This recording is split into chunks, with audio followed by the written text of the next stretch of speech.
So sexy. Okay. All right. Good morning, Flip-Based family. Our special invited guest, everyone who is watching our Facebook live broadcast. Hi, everyone. Happy Thursday morning. I'm so glad to see all the charismatic, cheerful, handsome, and beautiful faces here via Zoom in this wonderful morning. How's everybody doing? Everything okay?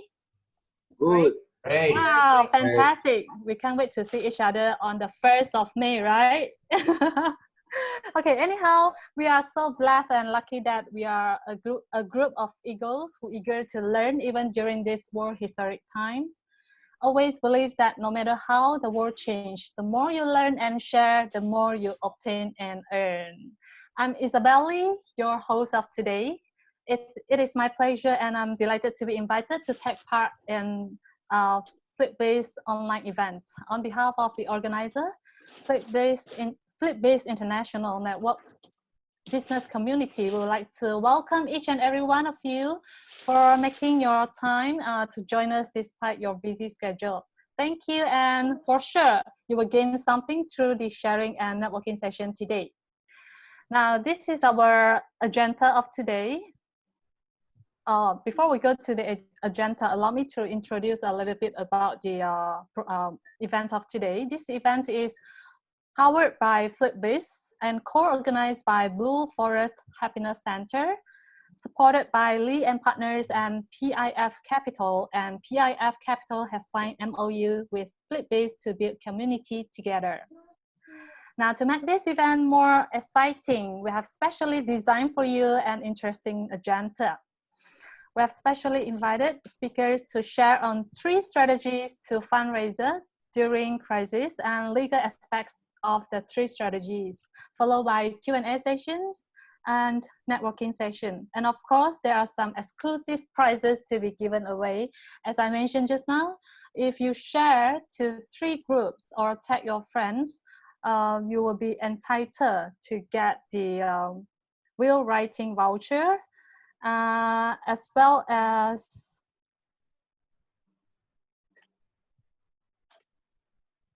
the IPO mastermind ticket to learn about fundraising, which were for $399, including a FOC business clinic after you attend the training. Sounds great, right?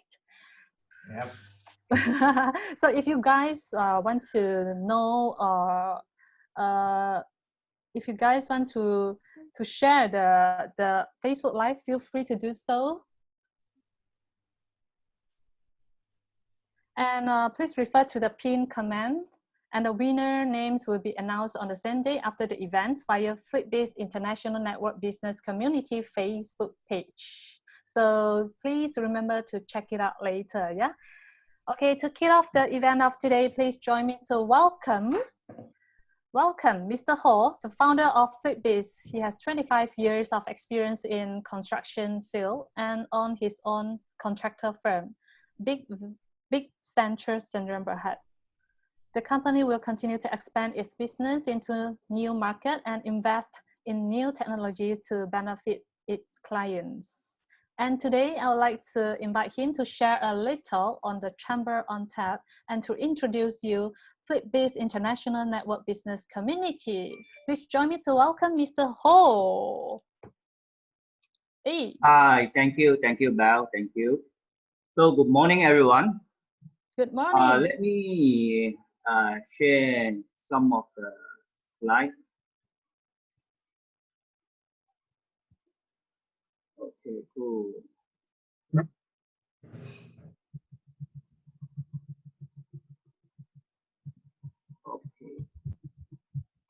So, let me do a little bit marketing. Please download Flip-Based if you haven't downloaded Flip-Based. Okay. So, okay, basically, this FIBC is the 4th FIBC, the 4th Chamber on Tap we have organized.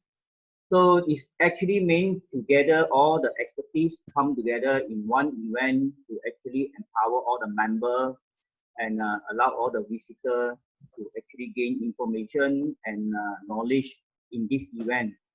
And then through this event, everybody actually can expand their network. to gain more business opportunity. This is our previous event where we actually get MDEC to Matrix to participate with us. And these are the result of the event, and then everybody, you can see their happy face, So what is FNBC about? FNBC actually have a mission to bring communities together, making the community experience valuable and easy to manage and sustainable. So we currently have 4 community, 2 in USJ, 1 is PAMSA, then PIF is actually our supporting partner, and Eco Arden actually invited us to go there and build a community. So this is our management team. I'm the founder. I'm the founder of Activities as well as FIBC. And Christina actually is a community director who actually playing a very important role to maintain the harmony among all the communities. And he also helped leaders to build community as well. So we have Ambassador, Chester, Gabriel, Weng, and Virgo to help all the members to expand their network as well. So these are the Lang Chai and Lang Loi, the president of each community. Winston Yo in USJ Mandarin. President in PAMSA is Gary. President in USJ English is Weng, and president in Eco Arden is actually Jasmine. Okay, what we do?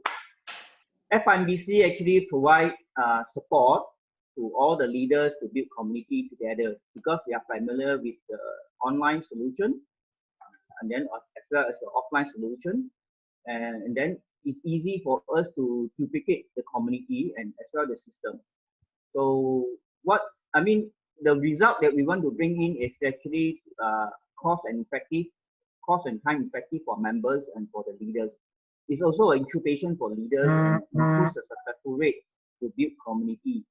So we are actually like Nelson, like a chain store, we can actually fast execution to build any community in every way. What we are trying to achieve the result is when people go networking, they actually save money. So when they started to know how on building community, they can actually make money from this system, as well as sharing resources among all the members for strong localized network. 5 years ago, I already foreseen the globalization is going to slowly die off. So, okay, so now it's actually happening now. So I hope that this system can help all the leaders to build a very strong localized network. So we have this 5 core value to filter our members, so that members coming in this community, they don't need to worry so much on the quality of the members. We run activities to maintain the bonding and the network, as well as we have 2 events in a month. For community meeting is the bonding among all the members. So for community event, actually we utilize and leverage this event to expand more network, and as well we have a recognition in entrepreneur summit and award night for all the leaders who have already actually performed very well. And then the whole activity is, the aim is to empower all people in their business skills and their branding as well. So this is our past community meeting, right? This is our past event that we have organized on our own, and as well as we like to collaborate with people and partnering with people for all kind of events. So it's going to benefit to the guests that we have invited, right? It's going to benefit for the member who actually connect to more network. So this is what are the activities we're going to do by the members when they join FIBC. They attend the meeting and event. We encourage them to expand more network in different communities, because we have different communities, not only his community where he is, and then we also have community director and ambassador to help them to connect more business opportunity. So eventually they will have a freedom in network. Some of our members is actually getting 100% ROI in 1 year, where the next year when they come for the renewal, they actually getting for free, right? So what we are trying to achieve is a sense of security for business and a peace of mind for people. right? In this environment, you can actually get business and friendship, sustainable reward for company. If you want to know more, you can actually connect to Christina and our ambassador and our president. And along the way, the journey, you will actually get elite network, and surprisingly, the network actually can pass on. It means that the network actually can inherit. So if you have a Facebook account, you want to pass on to your next generation, they might not want it. But if you know the value of freebies, you pass the freebies account to your next generation, they definitely want it because it's very valuable. So what we are trying to do is actually we are trying to build 30 community in 2021, and then 225 community within 5 years, looking for 13,500 network, and it's only 2% of the market, and you can see the market is actually very huge. So we got 4 million of people in business, and every year you got 260,000 companies registered. You know. Okay, the tagline of FIBC is a promise of journey, right? This is me. I'm 25 years in construction industry now, doing IT. It's actually a cross industry. We hope we can actually help more people connect more business. So pass back to you, Belle. Thank you very much. Thank you, Mr. Ho, for the fruitful sharing. Okay, we shall now proceed to another speaker sharing, who is none other than Victor Weng. Victor Weng is a serial entrepreneur with track record raising over 8-digit funds, speaker for angel investing and IPO fundraising, PIF IPO project director. PIF Capital is a one-stop capital resources platform, assists SME to develop IPOs. The business has expanded to China and Singapore, and he successfully helped over 100 clients raise their funds. Sounds amazing, right? Okay, welcome our keynote speaker, who is none other than IPO Project Director from PIF Capital Malaysia Sdn Bhd, Mr. Victor Weng, to share on the 3 strategies to fundraiser during crisis. Okay, thank you very much to Belle, and also I really would like to take this opportunity to say thank you to Mr. Paul from this FIBC network to invite me to give a bit of sharing about my experience, and also what can really help to add on values to SMEs today and help them to go through this hard time. Okay, so if I do my sharing, maybe I can also share my slides now, right? Yeah, yes. Sure. So, okay, great. Very good morning to everyone. Okay, my name is Victor, and have been an entrepreneur for the past, I think, more than 8 to 10 years. So all this while, I've been a lot into business development, brand developing, company structuring, and also fundraising. So throughout this whole year, I've been raised more than 8 digits of funds. And right now, I'm with PIF Capital. PIF Capital, basically, we are a one-stop capital resources platform. We are from Singapore itself, and we have offices in Malaysia, Singapore, and also China. So we help SMEs to grow, to unlock their businesses, and also to help them to increase their business valuation and accelerate their business to move towards. So today I would like to share with everyone more about the key strategies to fundraise during crisis. So a lot of people right now, we are all facing, especially SMEs, we are in the medium to low enterprise. We are also facing a lot of issue about cash flow. Okay, how could we maintain our business and also keep growing throughout this year? And also we have a lot of issues with whether is our business sustainable? Can we still move on with our business after this crisis, or are we going to close down our shop after this crisis? I think after this crisis, there will be a lot of business buy sell, and there will be a lot of opportunity.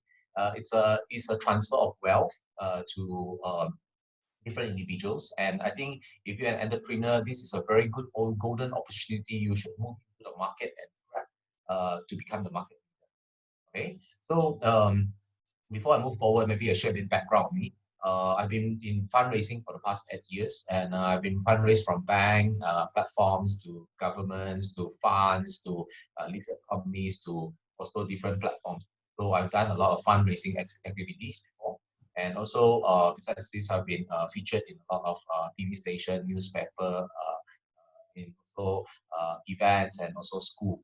Okay, so today I would just like to share a bit much more about my experience and how can I really help SMEs to really break through yourself and move forward to grow a bigger empire. So in PIF, like just now I said, we help SMEs to build a few things. First, we help you to increase your build your board director and management team. We help you to reactivate your business to become a bankable business. We do share structures and also corporate restructuring. And we help you to do a delivery in fundraising. But the most important aim is we are getting you ready for IPO. So this is what PIF is doing. Okay.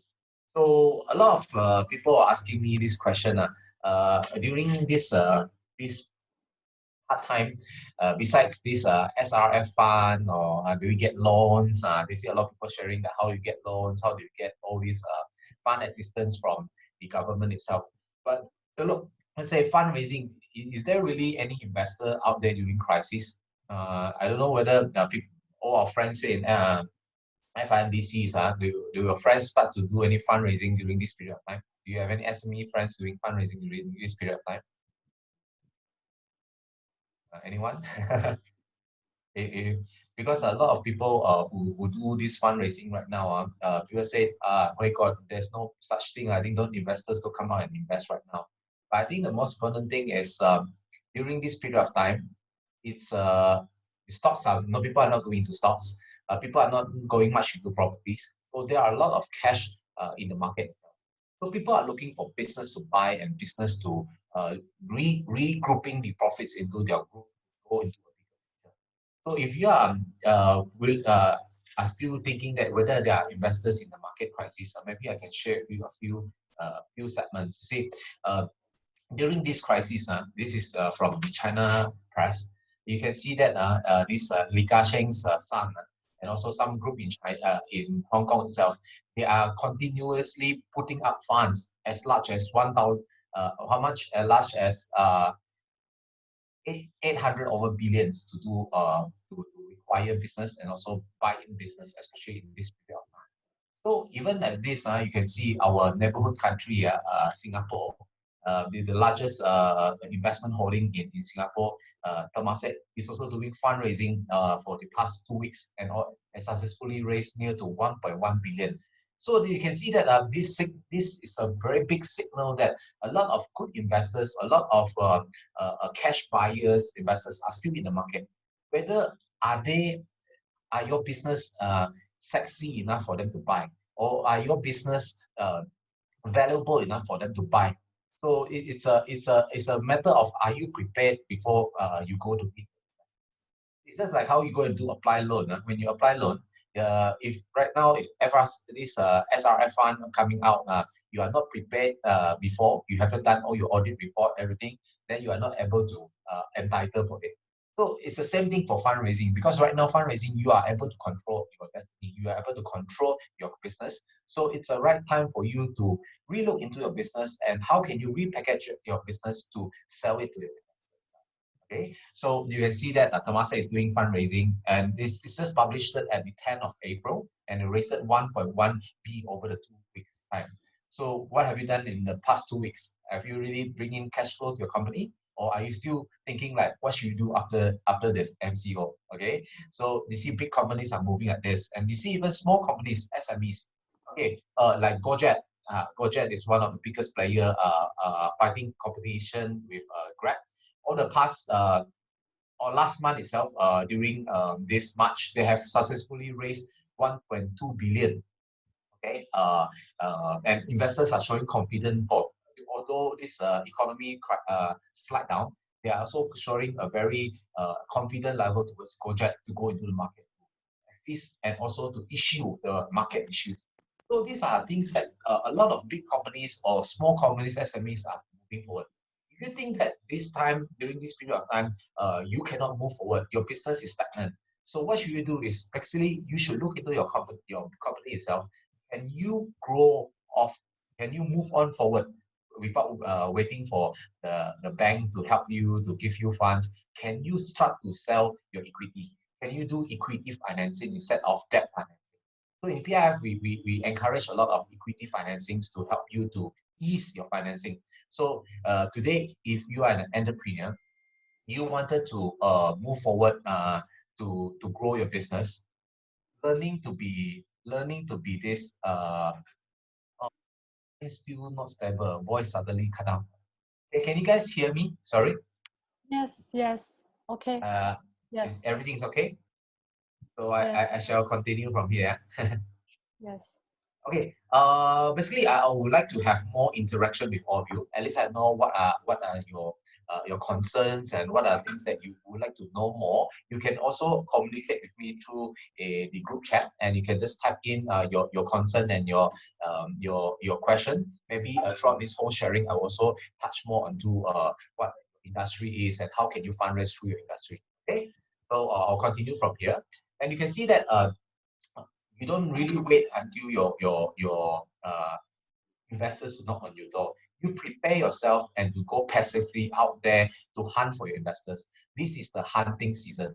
For investors, this is the season that we hunt for projects. So as an entrepreneur, this is also the golden opportunity that you go out and hunt your investors and speak to your investors that you are ready and I need your funds to go. Okay, so you can see that besides this, we always move into people will ask us like, how do you when you go into this so-called as evaluating a project? For us, we always go through a lot of projects every day. In a month, we are looking more than I think 200 over portfolios of projects in a month. So if you want to move into a fundraising process, so these are the first few criteria you need to prepare yourself to move forward. First, we look into your A plus team. Okay, who is your team members? Okay, and then what is your growth plan? So inside your growth plan, we are looking into much more in your bankable business model. So is your business model global? And also, what is your corporate structure like? Do you have a proper corporate structure? And with a proper corporate structures, you can raise fund in different corporate structures. So these are the things that, as an investors, we are looking how to. We don't come in just because of investing in your company itself. We come in, how can we add on value, and how can we bring your company to a higher height? So these are the aspect that we're looking on. But last but not least, we are looking into what exit plan. So after that, I will share much more detail about all the key points that you can bring home today and get yourself ready to hunt for your investors. Okay, so these are the 5 key elements that when we evaluate a project, we mostly look into it. Okay, so when the first strategy that I would like to share today is not no more than yourself is when you go for fundraising, first thing people see is you as a man or you as a CEO of the company. So if you are a key man and a CEO of a company, if for this period of time, instead of waiting for the MCO to open, okay, waiting to start off for your business, what should you do? You should really work out with your team members that during this time, if I want to do equity financing, how can I brand my team?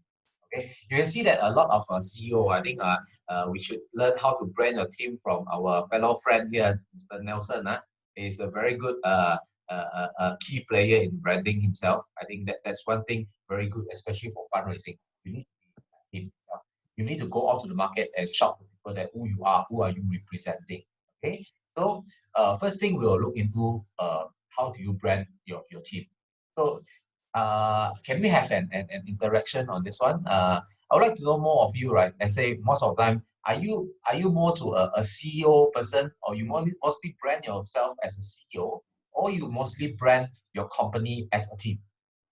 So I would like to know more about this whole thing. If you are more like a CEO player, okay, you will brand yourself a lot. But with this period of time, it's important that you will it's important that you yourself should brand not only yourself because people already know you. So in terms of project investors who come into this project, they will also want to know one thing. Okay, they also like to know that if today I come into your business, and what is your team member like? Okay, who is your team member like, and what is the track record of the team member that you have? How can they help you to move forward to execute this big plan? So it's important right now during a fundraising itself to gather your adventure team. You see, last time during the days, we always see superhero, they always act alone, right? Now you can see that most of the superhero movie today are doing as a collaboration team, collaboration team, or they have a strong A plus team together to execute this whole project. So today, during this crisis, you can also speak to your different your competitors who they can complement to you and to be part of your team. Or you can have a lot of advisor out there to help you to grow your A plus team. So with your A plus team, you can also do a video of your whole team members, okay? And your team members who are there, what's their expertise and what's their expectation towards the company itself. So this will help you to bring in what impression into your investor. So your investor know that your whole company is not only about you yourself, it's about your whole team. You are a key player, you are the leader of this team, but you have a whole team to back you up.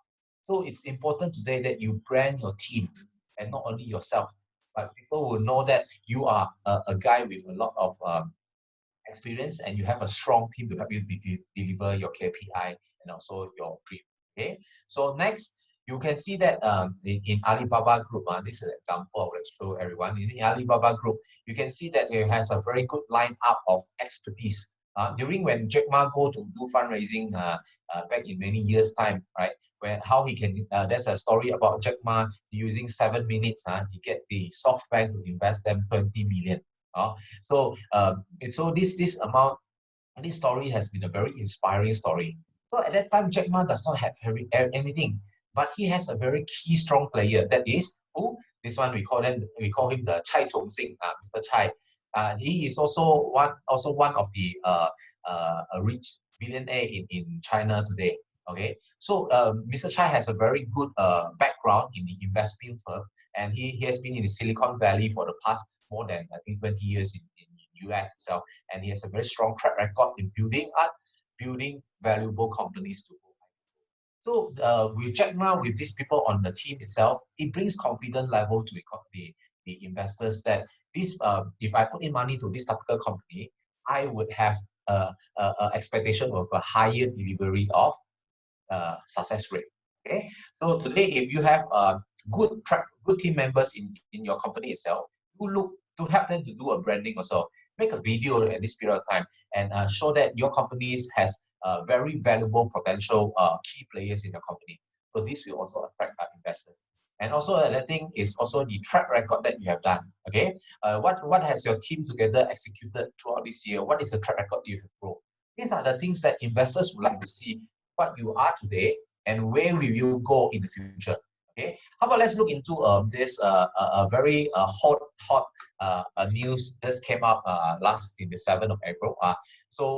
This Malaysia startup called Joby Nut Butter. They're selling peanut butters. They used this strategy to do fundraising to show that they are going for bankrupt, and they start to brand their team members that they love this brand, they're passionate towards this brand, and they wanted to make this brand successfully. Not only the CEO wanted to make this brand successfully, the team members love to see this brand to become an international brand. So people are binding up the stories, and people love the human touch and also the team member spirit and love. So they, in a short period of time, it has been able to raise quite a lot of amount to help them to sustain their business. So if you are still thinking that how can you sustain throughout this period, I think it's a good time you look into who are your key players beside you. Then can you help them to get them to speak a bit about your company, share a bit about your company. Then it will help to increase this credit towards your investors. Okay, so this is a very good case study. You can see in a short period of time, the whole Malaysian don't eat peanut butter, also go and buy peanut butter and support them. I think this is a very good marketing campaign and also a fundraising campaign, which at this short period of time, they are gaining cash flow and also getting cash into the companies without giving out equity. So I think this is a very smart fundraising strategy that I think today online, most of our audience could also think and work with this direction. Okay. Then secondly, we are looking at your team. We're still also talking branding about your team. Do your team have any strong directors? Especially when you are in that industry, maybe you are new in that industry. Are you able to bring in key players in this industry who have strong track record? Like for example, this Jumbo Group in Singapore. Jumbo Group is they only have 6 outlets, but they're already listed in Singapore. They are selling crack. Today they are all over in China also. So in this company itself, you see, when they wanted to go IPO, they will also they will also bring in people who are good in fund management and also good in financing. You see, so with this track record, with this Dr. Lim in the team, investors has much more confidence because you are in an F&B industries and you are not strong in terms of fundraising, or it's not strong in terms of the financial market or the capital market. How can you bring the company towards IPO? So they hired this, they appointed this Dr. Lim to come into their group before they go IPO and help them to restructure it to move towards IPO. With this, I think the investors are much more confident moving forward, how far can this Jumbo Group go. Okay, so if you have not got an advisor team, okay, take your time, really look around yourself, find for key value players who can add on values to your team and invite them to become your independent director to help you to increase your scoring towards your investor. Okay, so far up to here, everything is okay. If everything is okay, can you give me a like or give me a clap? At least I know you are online, and at least I know that you guys are there, because I could not see all of you, and then at least I know that you guys are on board and you are able to get the things that I'm sharing for you. Okay. Okay, good. So we'll continue to from here. First, we look into the strategies to brand your team. Okay. Secondly, we are looking into what are the things. We are looking into your growth plan. So a lot of people say, why investors don't invest in me? Why people don't want to put money in my business? My business is so big. I have so many staff. I have so good brand. Why people don't put money in my business? But why people put in a business that are doing what? They don't even earn money. Okay, they don't even have a strong brand. Okay, but people are willing to put money inside it. Like for example, just now you can see the peanut butter business. Okay, so people are putting money into the business is because of the growth plan. Investors are seeing your growth plan. If you don't have a growth plan in your pipeline, investors will not come into your business because they think that you are a normal ordinary company which is replaceable by any player in the market. Okay, so if you don't have a business growth plan, today I would like to guide you a few steps to grow your business growth plan. Okay, so first of all, when we talk about business growth plan, we look into two key things element. One is the visible business model. Another one is a bankable business model. What is a visible business model? Basically, visible business model is like most of our SME players.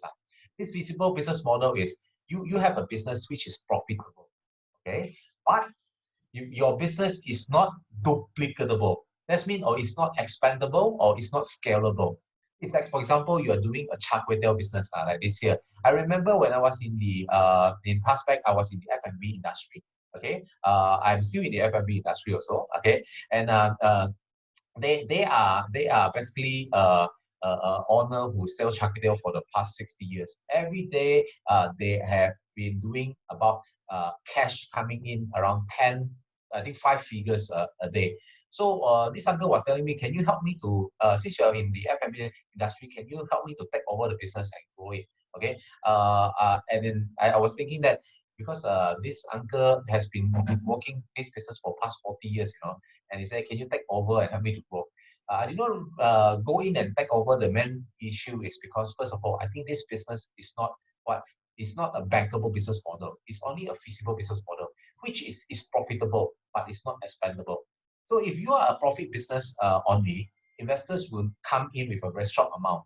If you are a bankable business model, investors will come in with a larger amount to help you to grow much more bigger. Okay, then For example, let's say for example you are in F&B business. Okay, what is the difference between a feasible business and also a bankable business? If you're in F&B business, a feasible business is you have profit, you can cover your expenses, not a major issue. But with a bankable business, you are able to grow multiple outlets. Okay, you are able to, besides through multiple outlets, you are also able to grow international, which is so you don't only stop in Malaysia, but you can go Southeast Asia. And besides this, you are able also to work with not only offline business, but also your online business. So these are the bankable key business that we are looking into as an investor itself. Okay, so first of all, when we look at this, I have a small chart that to show all of you how can you grow your business to a bigger picture. Okay, first, if you are an entrepreneur, you're starting off your own business, you might earn profit. Investors is good. You have earned profit. First of all, when investors look at your project, okay, first of all, we have a first credit ready. Okay, you have win the first credit, you are a profit business. Secondly, what we do, we look at your business. Is your business scalable? If your business is not scalable, how can you make your business scalable? Today, with this MCO, it really helps a lot of business to rethink and relook into your business model. Whether is your business scalable in terms of what? Is it able to go O2O? Okay. During this short period of time, people will say like just now Mr. Ho was sharing that whether the saloon can then do business or not. You know, a lot of saloon. There's one saloon in Penang itself. Within building this MCO, they are not able to open shop. They are a chain, but during this period of time, they're able to get in business 300,000 of business through online.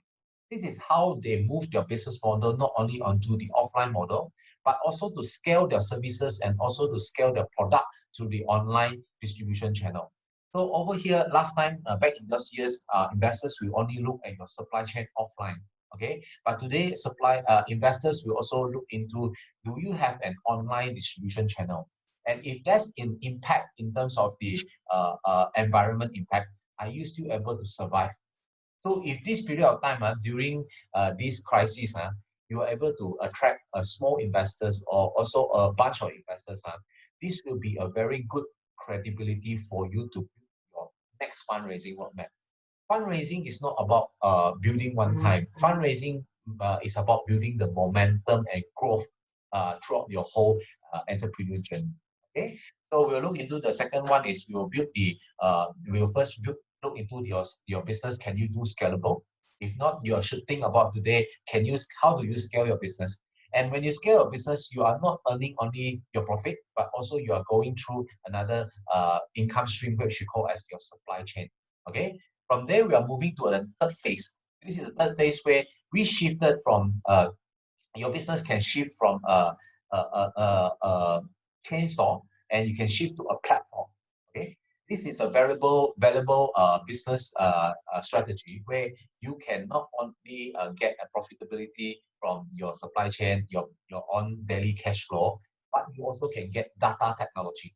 That means you can generate data through the platform and you can complement your competitors, okay, and help to gather much more but turnover through your transaction, through your platform. So this is where investors would like to see whether are you able to grow from an individual outlet to a multiple chain and to a platform itself. Okay, so you can complement much more your industry players into this platform. Okay, then the last one we will look into, are you able to grow your platform to become an ecosystem? Can this ecosystem bring in add-on values to your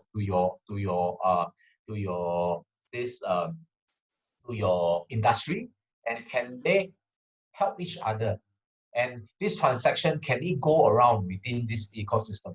If this transaction can go in with this ecosystem, the money is flowing within the business itself.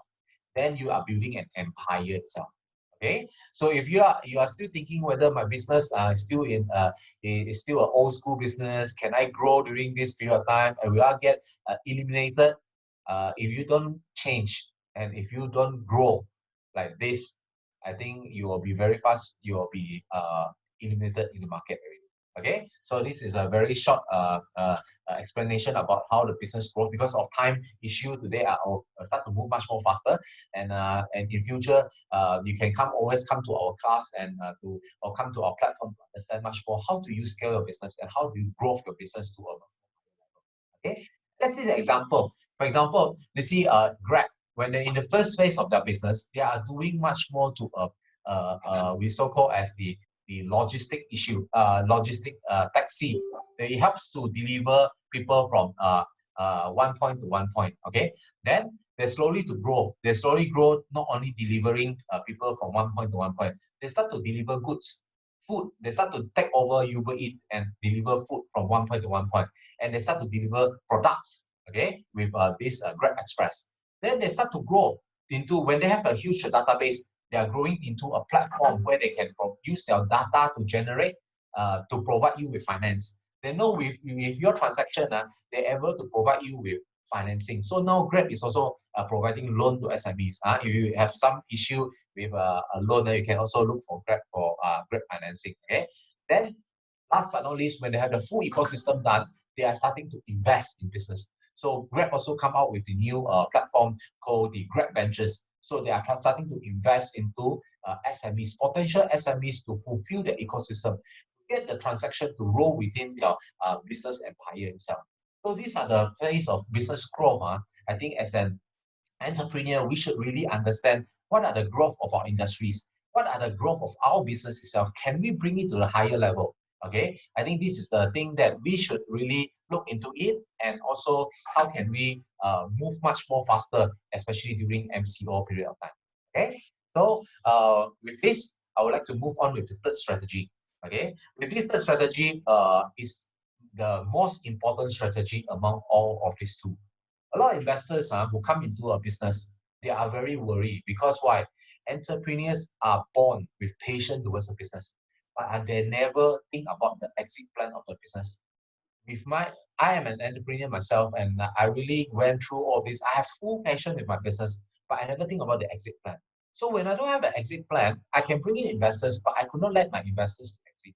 So planning an exit plan in your business, especially during fundraising, is what are the key elements that investors would like to look for. So what are the key exit plan that we can look into it? Okay, first of all, investors are looking at the two types of investment exit plan only. One, we call it as investment ROI. Okay, so whether you today, if I put 100,000 to you, within how long I can get back my 100,000. Okay, then I don't look into much into what are the share I'm getting back. I just want to look how fast I can recap my capital.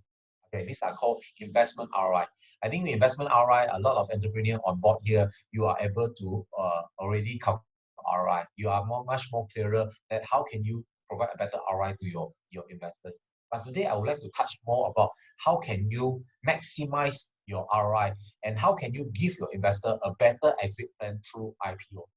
Okay, so previously last time when we talk about IPO is a very big portion, and which a lot of investors think IPO, IPO is too big, IPO is too far, and IPO I could not even be part of it because I'm so small. Ladies and gentlemen, I think all entrepreneurs today, we need to start to change our mindset. Back in the years, 10 years before, when we are still in business, if your business do not go onto the internet, you do not digital your business through internet, you are not able to scale through boundaries, also scale through different countries.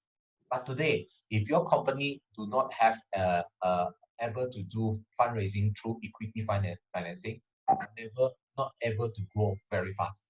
Okay, so with IPO in your roadmap, might not be right now, but if with IPO in your roadmap, your investors can exit with what? With X amount, not only by one time.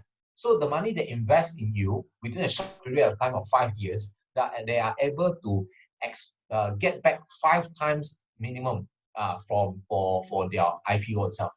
Okay? Through your company IPO. Okay, so IPO is about what? IPO is about a Lego building. IPO is not about how you're going to do your business. IPO is all about planning and strategy, and also how you design your whole IPO. When you design your IPO, IPO is just like a Lego. When you design an IPO, then you put in the business to give valuation to this IPO. So today, you don't worry about whether can your company go towards IPO. You need to have the mindset of how do I plan my company with an exit strategy going IPO. Okay, so in IPO, when you design the whole IPO structure and you wanted to move it in within 3 to 5 years, then you start to come back and think, what are the business I can add on value to my exit plan? So like this, investors will be much more, big investors will be much more eye-catching, and they would love to be part of your IPO plan. So this is a strategy and also a trick that you can put into your fundraising proposal. Okay, so what type of IPO that you can do right now, especially if you are an SME? So if you're an SME itself, the IPO, we have a lot of IPO. Okay, it's just like my fellow good friend Dato Lee. In lawyer, you also have different type of lawyer. Okay, and you do different kind of cases. Okay, so with this, the IPO itself, you can do what thing? You can also look into a portion what we call as collaboration IPO. In IPO, we have 4 type IPO. One is profit IPO. One is IPO. Another one is one is profit IPO. One is you do asset listing, right? And then we do what thing? We do acquisition, and last we do the collaboration IPO. So these are the few key elements that we look into how to structure a company towards an IPO. So today, why I want to share with everyone about this collaboration IPO is because collaboration IPO will be the key player for the next 2 years. If you are a small player, but today you wanted to be a #1 key player in the market, please look into your business model. How can you design an exit plan with a collaboration IPO? Okay, so how does a collaboration IPO works? So maybe I share with everyone. Have you ever seen this company called Evolution Wellness? If you never see this Evolution Wellness, okay, if you never see this Evolution Wellness, you can go and Google it. It's a company just started in 2017. Okay, in 2017, this company is started by a young guy from US. So today, this Evolution Wellness has worth how much? More than 500 million valuation. In within 2-3 years, today 2020, 2017 it started. Today it worth more than 500 million. Why? Today, do you ever see these two brands, Celebrity Fitness and Fitness First? And back in 2018, these two companies have merged to become the largest gym operator chain in Southeast Asia or in Malaysia itself, right? So this is the we so-called as the fundraising strategy done by Evolution Wellness. Evolution Wellness is formed to become the largest gym operator in the Southeast Asia, in the Asia region. So when they started this holding company, they start to design this company to go IPO within 3 to 4 years time. So they start to acquire their products. So they bring in key players like Celebrity Fitness and Fitness First to join force together to become the largest gym operator in the market. So within a short period of time, this company has valuated more than 500 million USD. Okay, so dear fellow entrepreneurs, if you are a very profitable business, how much is your company valuation today? If you are still looking into only profit, which you are not looking into a business valuation, I think it is a time that you really look into your plan and how you plan it forward.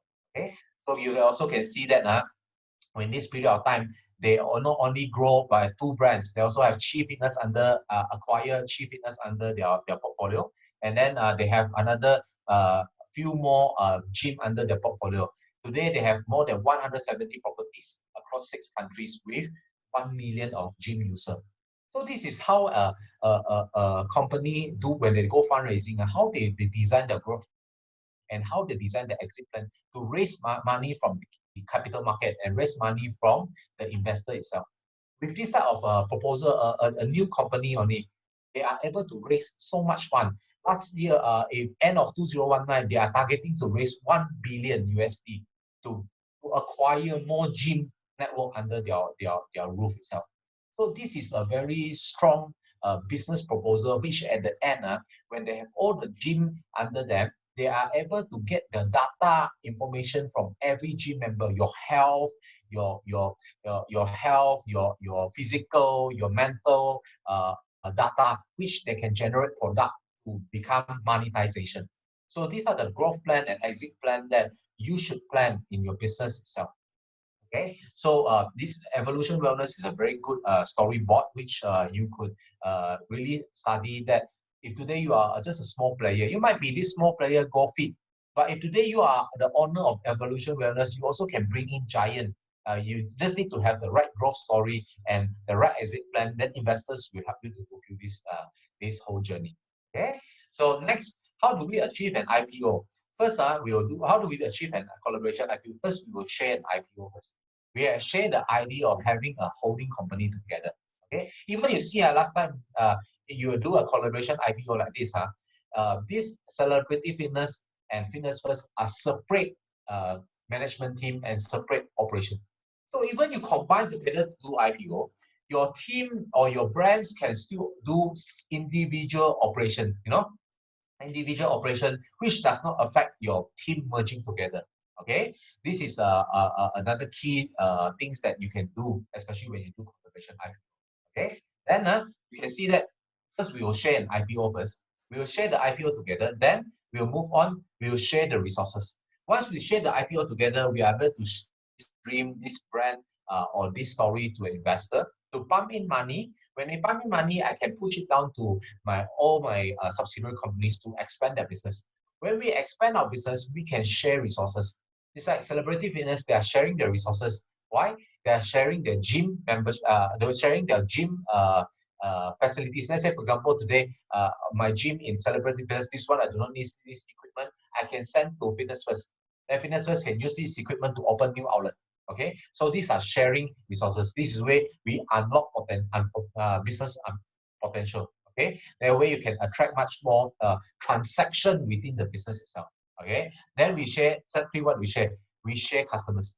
It's like Celebrity Fitness today share customers with Fitness First. Fitness First share customers with Cheap Fitness, and also Cheap Fitness share customers to different gym operators. So within this ecosystem, the customers are rolling within this ecosystem. So they always spend their money within this ecosystem. They will not go beyond this ecosystem. So with this strategy, you are able to make sure your customers are much more loyalty to you, and they are always keeping their transaction within your group. So this is how you can move forward to grow and collaboration IPO. Okay, so it's also another thing that you can look into it. Let's say, for example, today your company has a 300K. Okay, you can also find companies that have 300K, 400K, 500K, 700K, or even bigger that you add 100K. But you combine them together as a 3 million company to achieve the minimum entry, then you can be the owner of this SPV and combine it together to get this company to go listed. And when you get listed, you get funds, you can share among all these companies itself.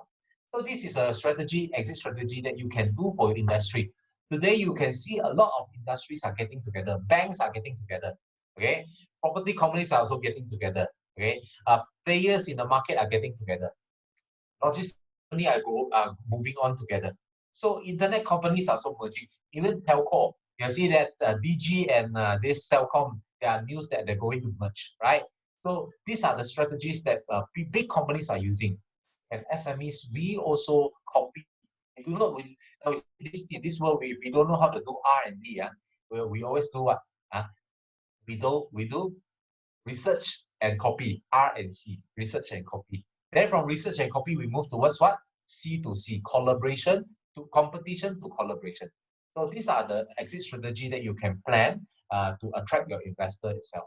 Okay, then just a short introduction that what can we do for SMEs. Okay, basically we can do we help companies develop IPO.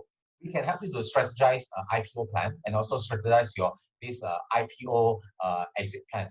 So you can come to look for us to do so. And also, even let's say, for example, you have new shareholders coming in and you have a big team, but you would like to share your IPO shares or your company shares with your employee itself to help them to grow together with you as a team. So your talents are always in the pool. We are able to help you to design your employee share motivation scheme. Okay. And last but not least, if you want to buy off your competitor, you want to do M&A, okay, you can look for us. We are able to help you to structure an M&A itself. Okay. So these are some of the key elements that we have to do. We have to do IPO strategies. We have to do ESMS strategies and so M&A strategies. Okay. So our next upcoming event that we have is on this IPO Mastermind. So for all entrepreneurs today, if you want to plan with an exit plan, do come and contact me. Maybe I can share more information about our event, and you can come aboard our event and understand what other companies have done, what have them done to grow the company. So today you can put this strategy into your company. Okay. So last but not least, I would like to share with all is during every recession there will be a growth of another giant. Okay. So don't give up. You can see all these companies are growth during crisis. Okay, so you might be the next champion or the next giant in the market. So don't give up. Look into your business. Okay, relook into your business. Okay, and also redefine your business strategy.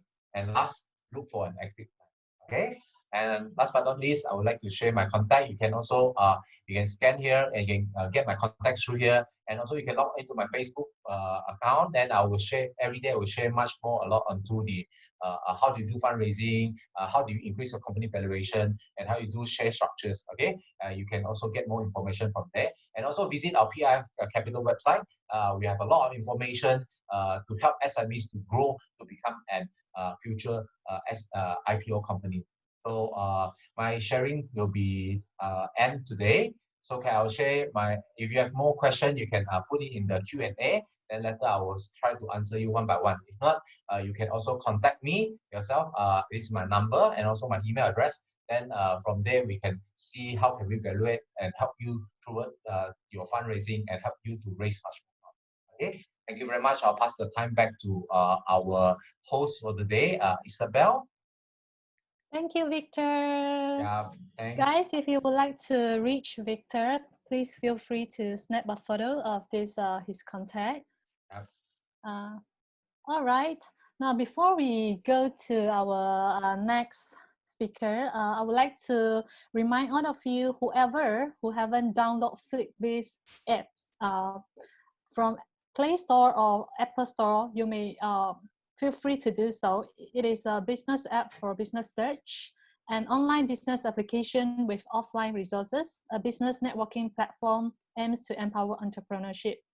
And also, we would like to urge everyone to share this live video, Facebook live video, to at least 3 groups in order for you to get this will writing voucher, which were for 100 ringgit, sponsored by Lee and Partners, and also IPO Mastermind ticket to learn about fundraising, which were for 399, including FLC business clinic after you attend the training. So share to at least 3 groups or tag your friends. All right, and you may see the pin. You may refer to the pinned comment at the Facebook. All right. Last but not least, please join me to welcome our next speaker from Lee and Partners, an award-winning law firm, the highest rated law firm in Malaysia at Google, more than 250 5-star reviews, recognized by Dewan Economy as the best law firm in Malaysia, endorsed by Malaysian Book of Records as the first law firm with charitable cafe. Without further ado, please join me to welcome the founder and managing partner of Lee Partners, Dato' Lee Ling Fong, to share on the legal aspects of the 3 strategies to fundraiser during crisis. Let's welcome Dato' Lee. Hi, good morning, everyone. Thank you, Belle, for your great introduction. And thank you, Mr. Ho, for inviting us to share on this Chamber on Tap. And thank you very much to Mr. Victor Bong for such a great sharing and insightful sharing. So we learned a lot from you. So one thing I observed, I have known Victor for many years. I know him through a multinational company where we work together. And until today, he has been showing us how good he is, not only during the good times, but also during the bad times. For ordinary people, during crisis, we only look at enjoying life or sitting there doing nothing, or some even making complaints, putting the blame on the government, on everything on earth, but not himself. But for Victor, as a successful entrepreneur, He is not sitting there doing nothing. He is looking into opportunities and working on strategies to make sure not only himself, but all of the entrepreneurs, all of the businesses are successful during this crisis. So this is one thing that I really admire about him. So after Victor share on all these successful stories and all the insightful sharing about the strategies to fundraise during a crisis. So now let me share on this legal perspective for the fundraise during the crisis. So without further ado, I will just share my screen.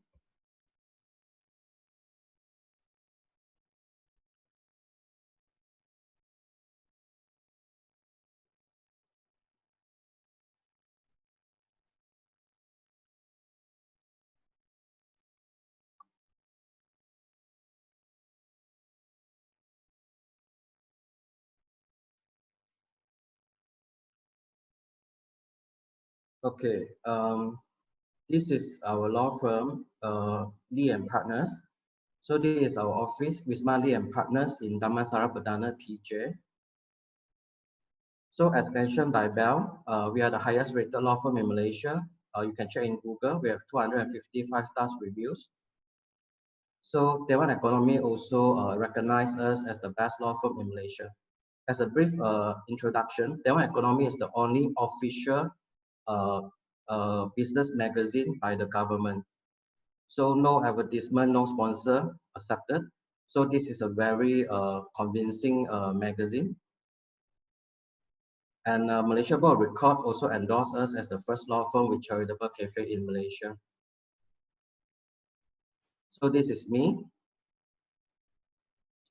So I'm graduated from University of Malaysia. I'm the junior of Mr. Ho. We are the legal advisor for developers, listed companies, MNCs. We are the legal advisor for Lung International Corporate Titans Award. We are the legal advisor for Smart Borrowers Organization of Malaysia. I'm also the vice president of Guangxi Chambers of Malaysia, legal column writers, TV program interviewee, and we have a CSR department to support approximately 40 charitable organizations. Okay, 3 strategies to fundraise during crisis from the legal perspective. What do we mean? That means after you learn all the strategies to fundraise during crisis, you must know how to execute it to make sure everything is legal without further legal issues. How you are going to implement it. Okay, first strategy, A+ team member. So you may need to brand your internal team, or you may need to recruit external team members to join you so that it's more convincing to the investor to invest into you. So a lot of cases that we have seen so far, a lot of business owners, they tend to offer free shares to the talent. But the thing is, after those talents receiving the free shares, they may not be able to perform. And some of them, they can only draw a very good picture to show to the business owners. But after they get the free shares from the company, they cannot deliver what are the promises. They cannot perform. So end up, the business owners just giving out the free shares for nothing. They cannot achieve the purpose they want to achieve, yet the shares has been given. And end up, they have no choice but to buy back the shares from the talent. So this is not right to do. So what you can do is you can offer this employee share option plan to the talent, saying that upon achieving certain milestone, then you shall be entitled to subscribe the company shares as a discounted rate.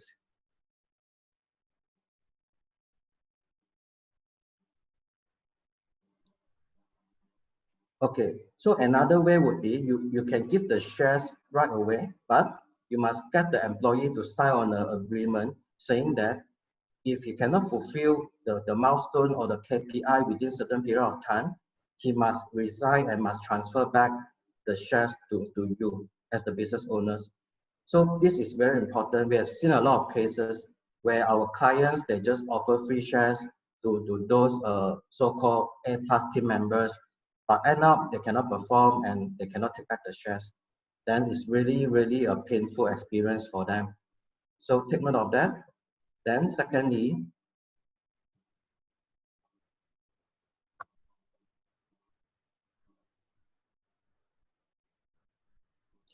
Okay, if you're appointing them as a director of the company, make sure you have a proper appointment letter or contract for the appointment of the director.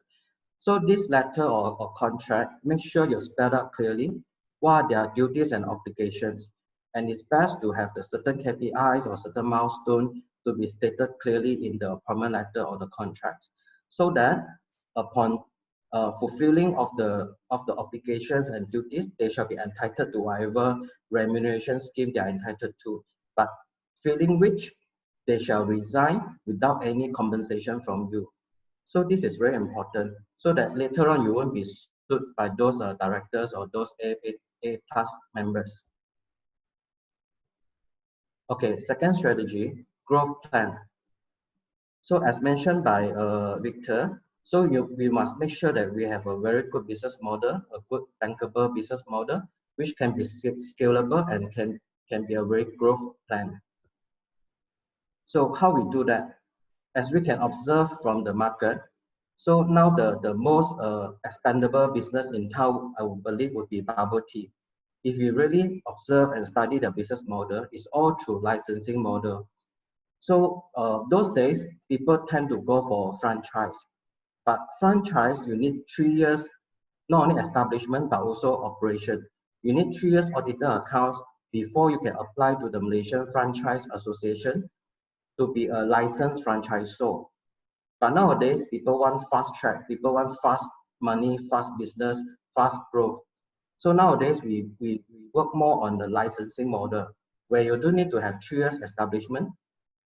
You just need to register your trademark, then you can go for your licensing model, just like what bubble tea is doing now. In fact, it's not only for bubble tea, it's workable for any other businesses. As long as you register your trademark, then you have your own SOP, standard operating procedure. You have your model to process anything. Then you have a proper licensing agreement to make sure that they will use your license within certain control or within certain guidelines and standards. So this is very important. So a lot of cases that we have seen, they just simply sign a simple contract with others, then end up they are losing out the business. So it's not a good way to do. So make sure if you have any plan to grow your business through this licensing model, you make sure you work on all these legal aspects. Make sure you can really own this business and you can grow it, and it's all under your control. It's not after the growth or after expansion, then your whole company will collapse. This is the worst thing that we don't want to see. Then another way to work on will be through this joint venture arrangement. This the best example would be developer company. So as we all know, developer, they do not really own the land, they do not really own the asset, and some of them, they don't even have the money to do the construction. So what they do is they sign the joint venture agreement with the landowner. Then they charge the land to the bank for the financing. So there's one kind of a good example for joint venture. So even though you do not own the asset, you do not own the lot of cash flow, but end up you still can run your business and you still can make a lot of good profits. So joint venture is a good way for you to explore, so that you don't have to really rely on whatever resources that you have. As what highlighted by Victor, nowadays we talk about sharing economy, we talk about working together, we talk about collaboration. So it's not one man show anymore. Okay, third strategy, exit plan. So how you are going to exit? As mentioned by Victor, we can go for IPO, we can go for trade sale, or we can go for M&A. For IPO, you will need to have a good prospectus to show to your potential investors what the background of your company, who are your team, and what's your business model, and what's the prospect of the company, so that your investors will understand your company, will understand your business, then only they will invest into you confidently. So for that, we will be able to help you to draw up a nice prospectus. And secondly, you also need to have a legal due diligence as a compliance to the Securities Commission before you can go for IPO. So our law firm can help you to do this legal due diligence, to check and to give a good report on all the legal aspects of your company, including what are the material contracts you have signed, whether there's any assets, there's any liabilities, and all legal aspects of your company. So we'll do up a nice legal report to submit to the Securities Commission before your company can be listed. And if you're only selling your business as a way of a exit strategy, so you need to have a sale or business agreement. Bearing in mind, if you are only selling the business, you're basically only selling the assets of your business, including the goodwill of the business, including your customers of the business, or maybe your stocks, or maybe your fixture and fittings. So these are the part and parcel of the business, but you are still keeping the company for yourself. That means after you have sold your business, basically you can still run your company, which is your Sendirian Berhad. So it's only selling off the business. So a lot of F&B are doing this sale of business. They are selling off the business to another company, and the business will be registered under the another company. This is workable. Or you can just sell off your company directly. That's where you need a share sale agreement. For share sale agreement, basically you are selling off your shares, your 100% shares of the company to another buyer. That means you'll be not having the ownership of the company anymore. So you are selling the company together with the businesses, with the goodwill, with the branding, everything will be sold out. So for that, you will also need a good share sale agreement to make sure that whatever share consideration, the share sale consideration they will be receiving will be net. If not, then the buyer may be claiming against you for any further expenses or deductions or some liabilities. So a good cut-off date for the liability will be very, very crucial. Okay, so due to the time constraint for today, as I only have 15 minutes, so this is my brief sharing about these legal aspects for the strategies. So we understand that each businesses has its own uniqueness, and some of you may find it private and confidential. Please feel free to scan this QR code, then you can have a direct access to my personal contact. So you can WhatsApp to me or you can call me for your consultation for your own business. So please feel free to talk to me. So I'll try my best to assist you in these strategies. And just a brief introduction, Lee & Partners has 4 departments. We have corporate departments, we have property departments, we have litigation departments, and we have will and trust departments. If you have any legal needs, please feel free to talk to us. So we will try our best to give our best service to you. So this is my personal contact. Please feel free to scan and save my contact. So again, thank you very much to FlipBiz, and thank you, Mr. Ho. I pass it back to Belle. Thank you. Thank you, Dato' Lee, for the fruitful sharing. Everyone already scanned the barcode. Make sure you scan it so that you can reach Dato'. Okay. All right, let's move on to the Q&A sessions. Yeah, if you have any questions you want to ask Victor or Dato' Lee, feel free to leave your comment at the chat group, or through the Facebook Live. You can leave your comment there so that we can see your comment, and then we can answer your questions accordingly. Any questions from the floor?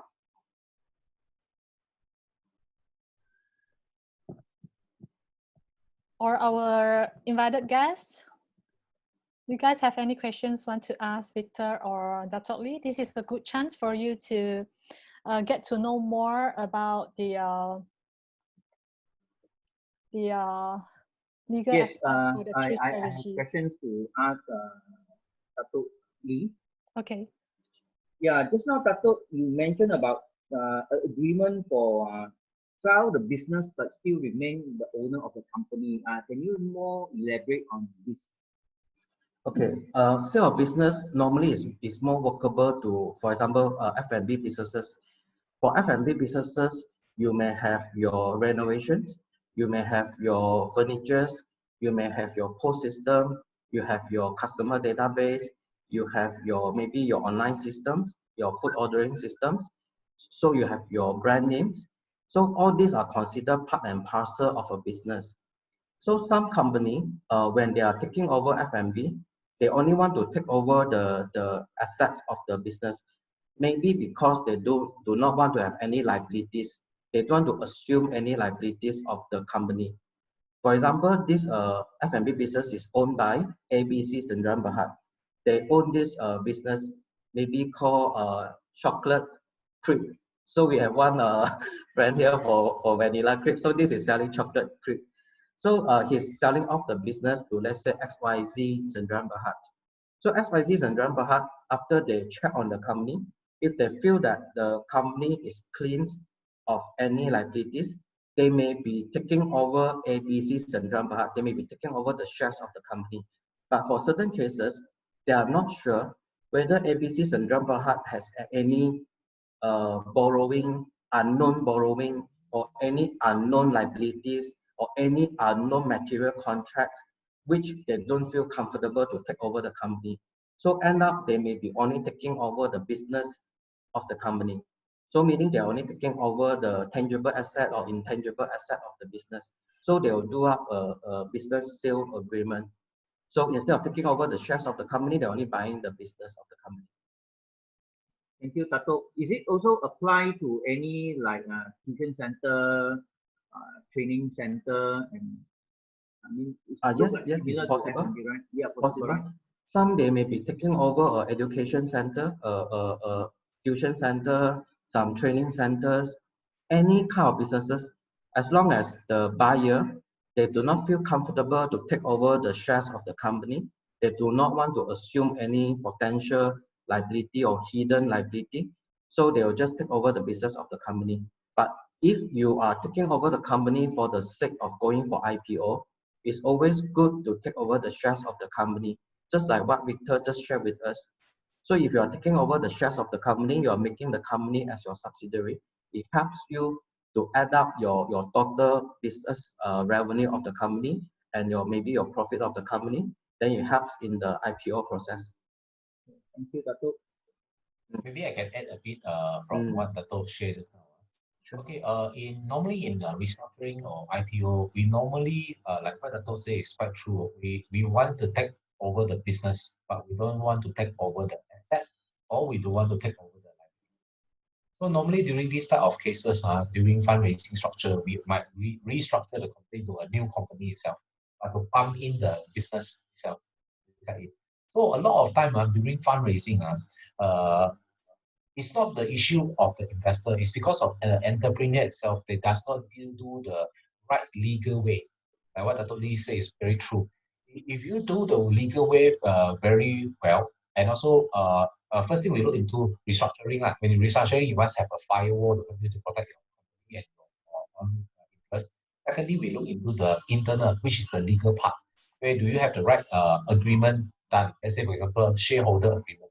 A lot of people, when you form a company with your friend, it's all about like trust. I trust you, you trust me, but there's no really a shareholder agreement or a director. Inside the shareholder agreement, do you have an appointment of a director? If you don't have a director, when you come to a decision making in your business, you will start to have a lot of bottleneck or a lot of quarreling, and you do not have a right thing. We call this the investor, or you yourself could not have a way of voting rights. All of this comes in what Dato' Lee say is in the agreement itself. So I think this is a very key thing. Thanks, Victor, for adding on that. Mr. Ho, maybe I can give you one good example. There is one client came to us last year. He bought a business. It's a pub business, something like KTV business in Johor Bahru. It's one of the largest KTV in Johor Bahru. He is buying over the business from another company. Why he want to buy the business? Because it's very crowded, very good business, and he has a lot of nice renovations, good sound system, good furnitures. So a lot of cabinets, wine, liquor. So that's why to him 1 million is very cheap. So, but he want to save on the legal cost. What he did was, he just simply signed on one contract prepared by the seller's lawyer. So the seller's lawyer do up a very, very thick agreement. So he lists down all the inventory list in the agreement.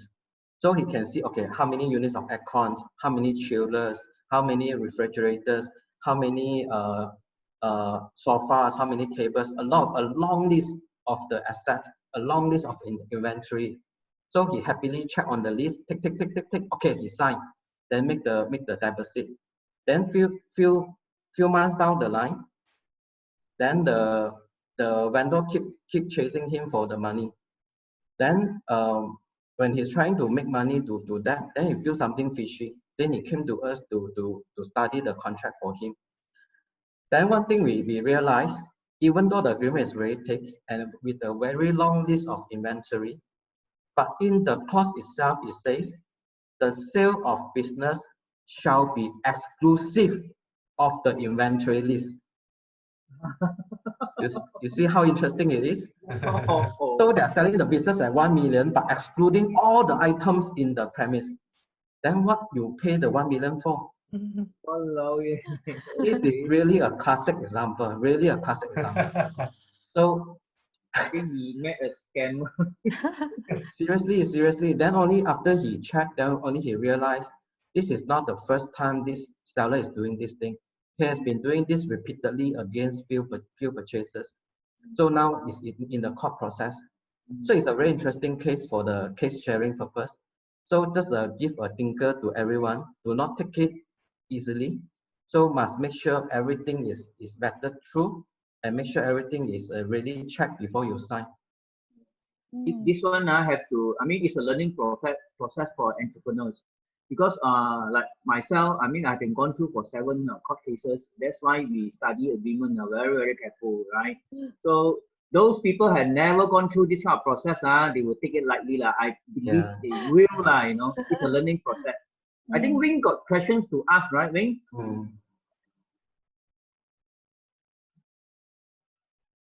Oh yeah, in the chat, I'll put in the chat at the it's a quite general question. So what's for Victor? So during the fundraising, like what kind of challenges that we usually encounter, like before and during the fundraising process? Okay. For all our past experience, normally during a fundraising is this. A lot of people fundraise because they see their friend fundraise. You know, they follow the trend of fundraising. It's just like just now what Dato said, especially during the property hype coming in. A lot of people are doing a lot of fundraising to open licensing model. Okay, so I raise some fund and maybe I open 5 to 6 outlet itself. Okay, so they when they move into this business, they are not sure why are they in this business. So they raise a bit of fund, they see people see can and do, and they think they wanted to be part of this type of business. So they raise the fund without knowing where is their exit plan. So a lot of time people go into a business when you raise money from the investor itself. You are it's easy to raise money, it's not hard. But whether at the end, how can you really repay them back? And what is the exit plan for the investor? So a lot of time people do not really encounter and plan for them. They only encounter and plan for the front part. Okay, I have 2 to 5 outlets, and then I open this is because of pride. They do not know the why they want to fundraise. I think that is the main key point. First, you must really think about why you want to fundraise first. And secondly is when you fundraise this, after you fundraise, are you able to execute it, generate back the ROI? So you need to really think very carefully.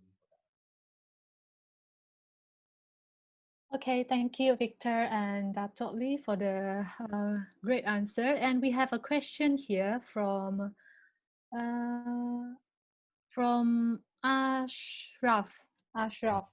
What are the usual offer to employees for ESOP? Oh, the employee share reward scheme. Yep. Maybe I share a bit first, then the Dato can add in. Okay. So normally why we want to set up a ESOP or this type, because when you grow your company, you need talent to be with you. So normally when we set up an ESOP, we will do 3 things. if you are a key man of this company, you have three options to entitle this whole thing. First, we call it you're able to earn it. So let's say you are a CEO of this subdivision of this group, you're able to earn a certain of share. That is one part. Secondly, when you are hitting your KPI. So let's say a company, because the whole group must have a KPI system. So when you're able to hit the KPI, you are able to entitle extra share. This is where you're able to add in value to the company itself. Okay? Last but not least, we'll look into when you're able to hit the KPI, you are able to pre-buy this discounted share price. So we call you able to buy the company share with a 40% to 50% lower price than the market itself. So this is the structure that you need to do before you start setting up your. That's when your holding company, when you set up your holding company, when you park all your profit center into your holding company, you need to set up two things. One, you need to set up your employee share reward scheme. Another one is you need to set up another thing is your investor investing pool. That is two things that you need to set up. Okay, thank you, Victor. Ashraf asks again, unlike a public listed company, how would the share price be determined? Okay, normally if your company itself, we will look into a few things. First, your profit turnover. And then what is your, we normally look into a formula called profits times E equals to value. Okay, so you have an X certain amount of profit. Then you will look into your market. Let's say, for example, you are your entrepreneur yourself, you fix your own PE because this whole business is you the one who are the driver for this business. So when you fix this PE, then when you sell to the market with a certain valuation, and if your investors also agree to this valuation and this PE, this valuation of this company already fixed. Okay, so if you are not a listed company, how will you determine your share price? Look into your profit, okay, and then look into what are the PE you're going to set in, and you will set a valuation for your company itself. Then with this valuation, you start to determine, maybe you take 10% of this valuation out to divide by the company itself. Or another way, if you are not a listed company, you can do another thing is profit distribution. Okay, profit distribution. That means when every time every year you earn how much of profit, you distribute it out. So or you can do like every month. Let's say every month a certain profit earned by the company, one portion you take out to distribute to the employee itself. Or you can do every employee, you set a KPI. When they hit a certain KPI, a certain portion of the profit will first come to him. These are a few things that you can do if you are not a listed company. Okay, thank you, Victor. Okay, Dr. Westin Chiu said, Dr. Lee and Victor shared amazing insight. Thank you so much. Due to time constraints, we allowed for one more questions. One more questions. Can I check with Victor? I'm Kelvin. Can I check? Can you further elaborate on the data technology and the ecosystem? Just now you mentioned one. Sorry, I cannot really hear it very clearly. Maybe can you repeat? Okay, Victor, can you further elaborate a bit on the business model on data technology and the sharing economy? You mentioned just now. Okay. May I know, What's the difference can between you share with me your industry? Maybe I can use your industry as a role model to share with you much more clearer. My industry is in the consulting business. I'm doing the registration, product registration, and also the trademark registration. Also, that basically you're an IP firm, lah. Not the IP firm, the consulting firm. Oh, okay. Mainly on the regulatory affairs, on the pharmaceutical product and the cosmetic product. Oh, so your core business is you advise people to do trademark and how to protect their brand. This is one of the area, and then the other area is we advise people on, because when they want to market their medicine product or cosmetic product in the market, then we are actually advise them how to go for the registration, or when they get any issue from the Ministry of Health, then we will try to resolve their problem. Okay. So basically, your business is B2B business, huh? B2B, yes. Okay. This is a way when you look about data technology, it is not only about your existing business is a core business which you do B2B. This is your we call your bread and butter. So let's say if you're into your bread and butter, you are not able to generate much more data technology. You need to shift out of this industry maybe to a B2C. So when the B2C industry, you can move into what we so called as an educational model. So this is the best time where you see a lot of people move into educational model, no regardless what industry you are through online. So this is where this is also a funnel where you create another industry doing education onto what business that you're doing. From this, you are channeling data into what to execute your existing business. So this is what we call channeling data technology. So you're channeling information through online or you're doing offline, but you're channeling user base, database, user who come to your platform, come to your talk, come to your education. This user are your data.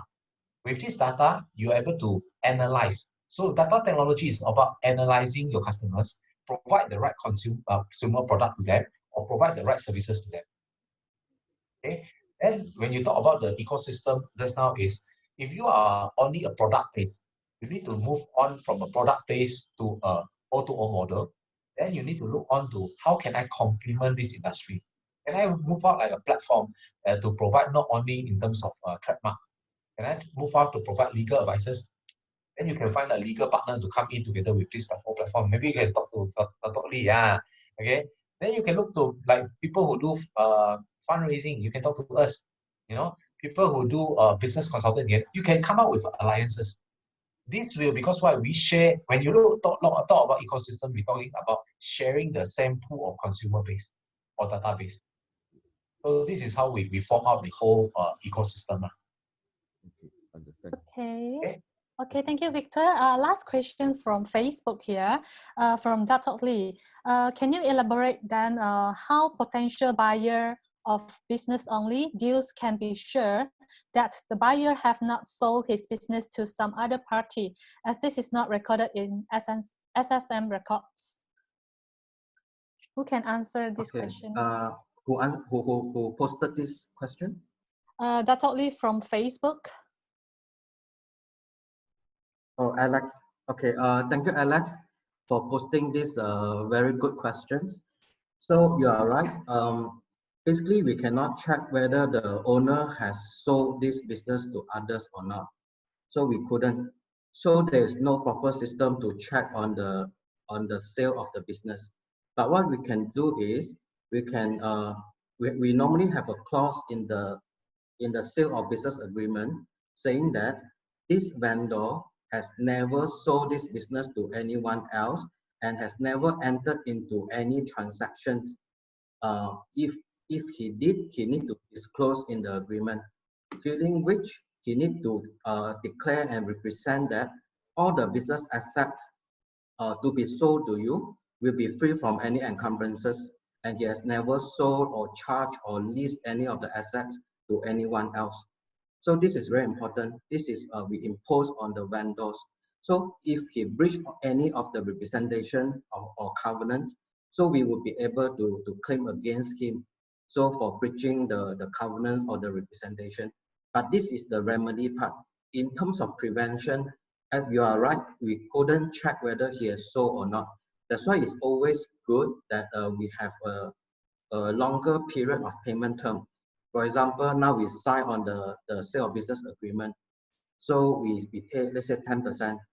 So we have, let's say 3 months to 6 months payment schedule.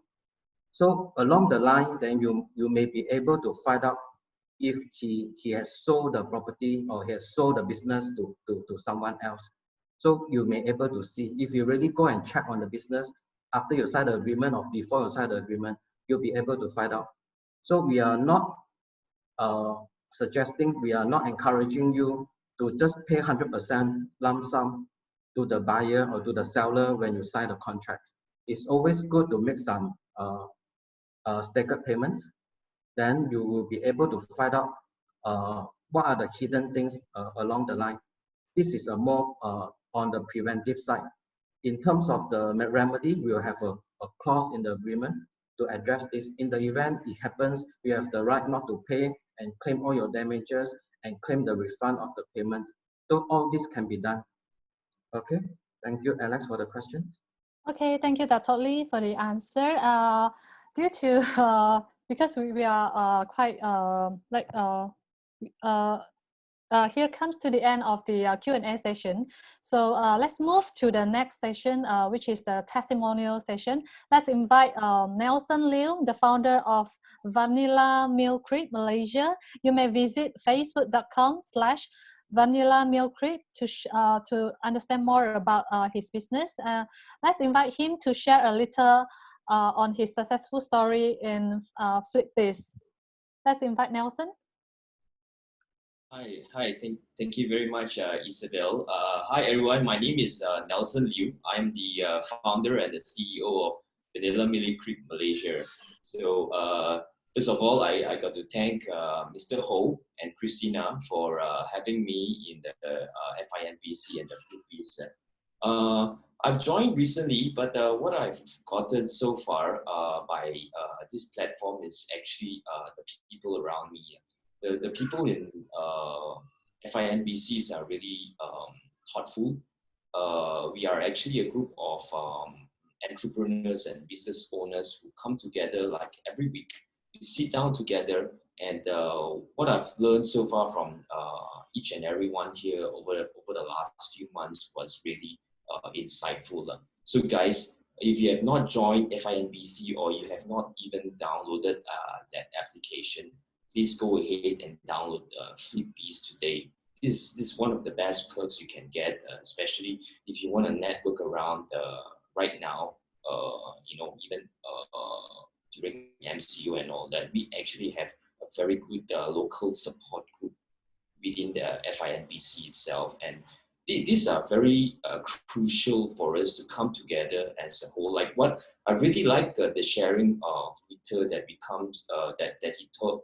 he was telling about bringing your competition into competitiveness together. For example, like the idea that is shared during the Chi evolution and all that, fitness first and all. So let us all come together and we share on our network, and we leverage on each other's experience together. And it is very crucial because, as you know, entrepreneurship can be very, very lonely journey. So you may be meeting someone that could bring you some ideas and then, oh, maybe this is what I can do for my business. So that has applied to myself quite a bit. That has accelerated my business plan, that I have pivoted out from my comfort zone.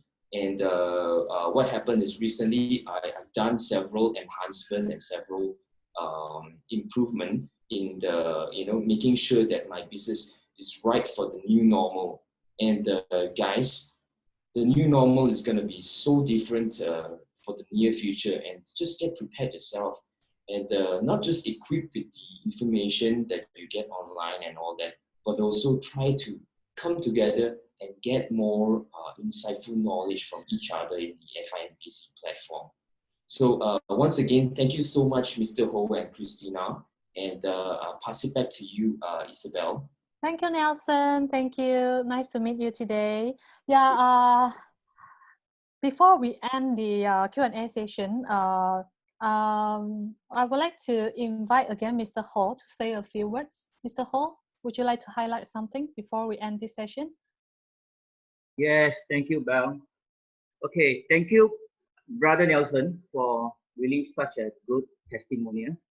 And bear in mind, you will not feel lonely in FINBC, okay? Okay, so we will always improve, and we do our best to actually get more positive members like you to actually come into this community to empower others as well, because your story actually is very empowering. And then it's also very important for entrepreneurs to ensure reliable resources in hand right? Do you agree? Absolutely, Victor Bong. So information, partners, teammate, or service, reliable resources actually is very important. So during these few days, perhaps absolutely Victor, Bell, Wing, Yvonne, Christina, I think you will have the most agree, right? Getting the right resources is benefit on time and cost efficient for good result. Like today, it's actually we organize a short time, right? And then well, give them a big round of applause. Yeah. So special thanks dedicated to USJ community, the English and Mandarin community group to actually co-organize this COT online. So I cannot do it alone. So I need more people around, right, to support each other, and they take up the initiative to actually organize this event. And then this is a very good example of a cross-community collaboration. Like what Wing mentioned in the testimonial given to FIBC, he says we always collaborate and partnering in event project to expand network. So perhaps today agenda is we actually meet the purpose of coming together. Well, let me tell you something about Bell. Bell is actually recommended by Wing because all the speaker is a handsome guy. So we need to have a pretty lady to balance, the screen effect, the appearance and everything, So indeed, Belle is actually very professional, and a big credit to her, right?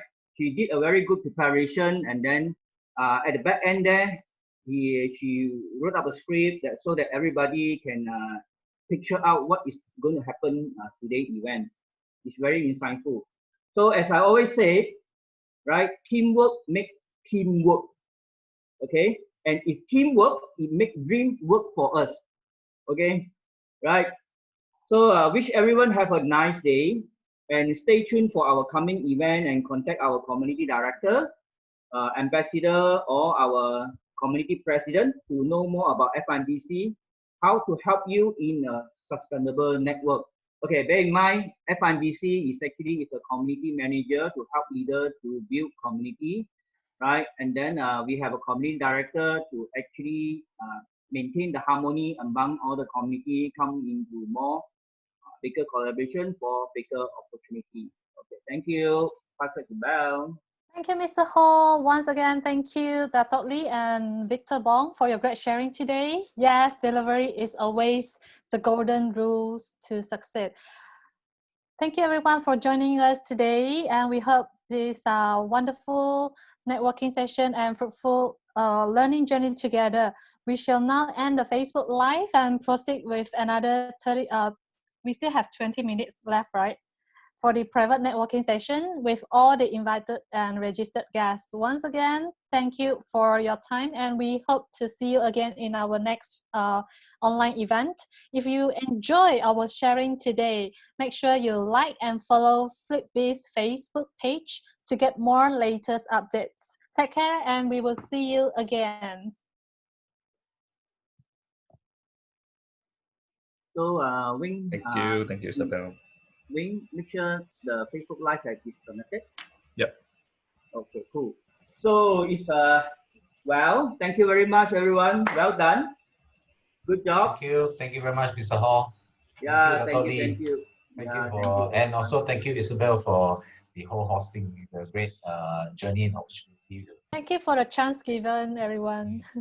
We still have 15 minutes for the networking session. Actually, we actually, one thing, Victor, I want to ask you, what kind of mindset we should have, when during the fundraising?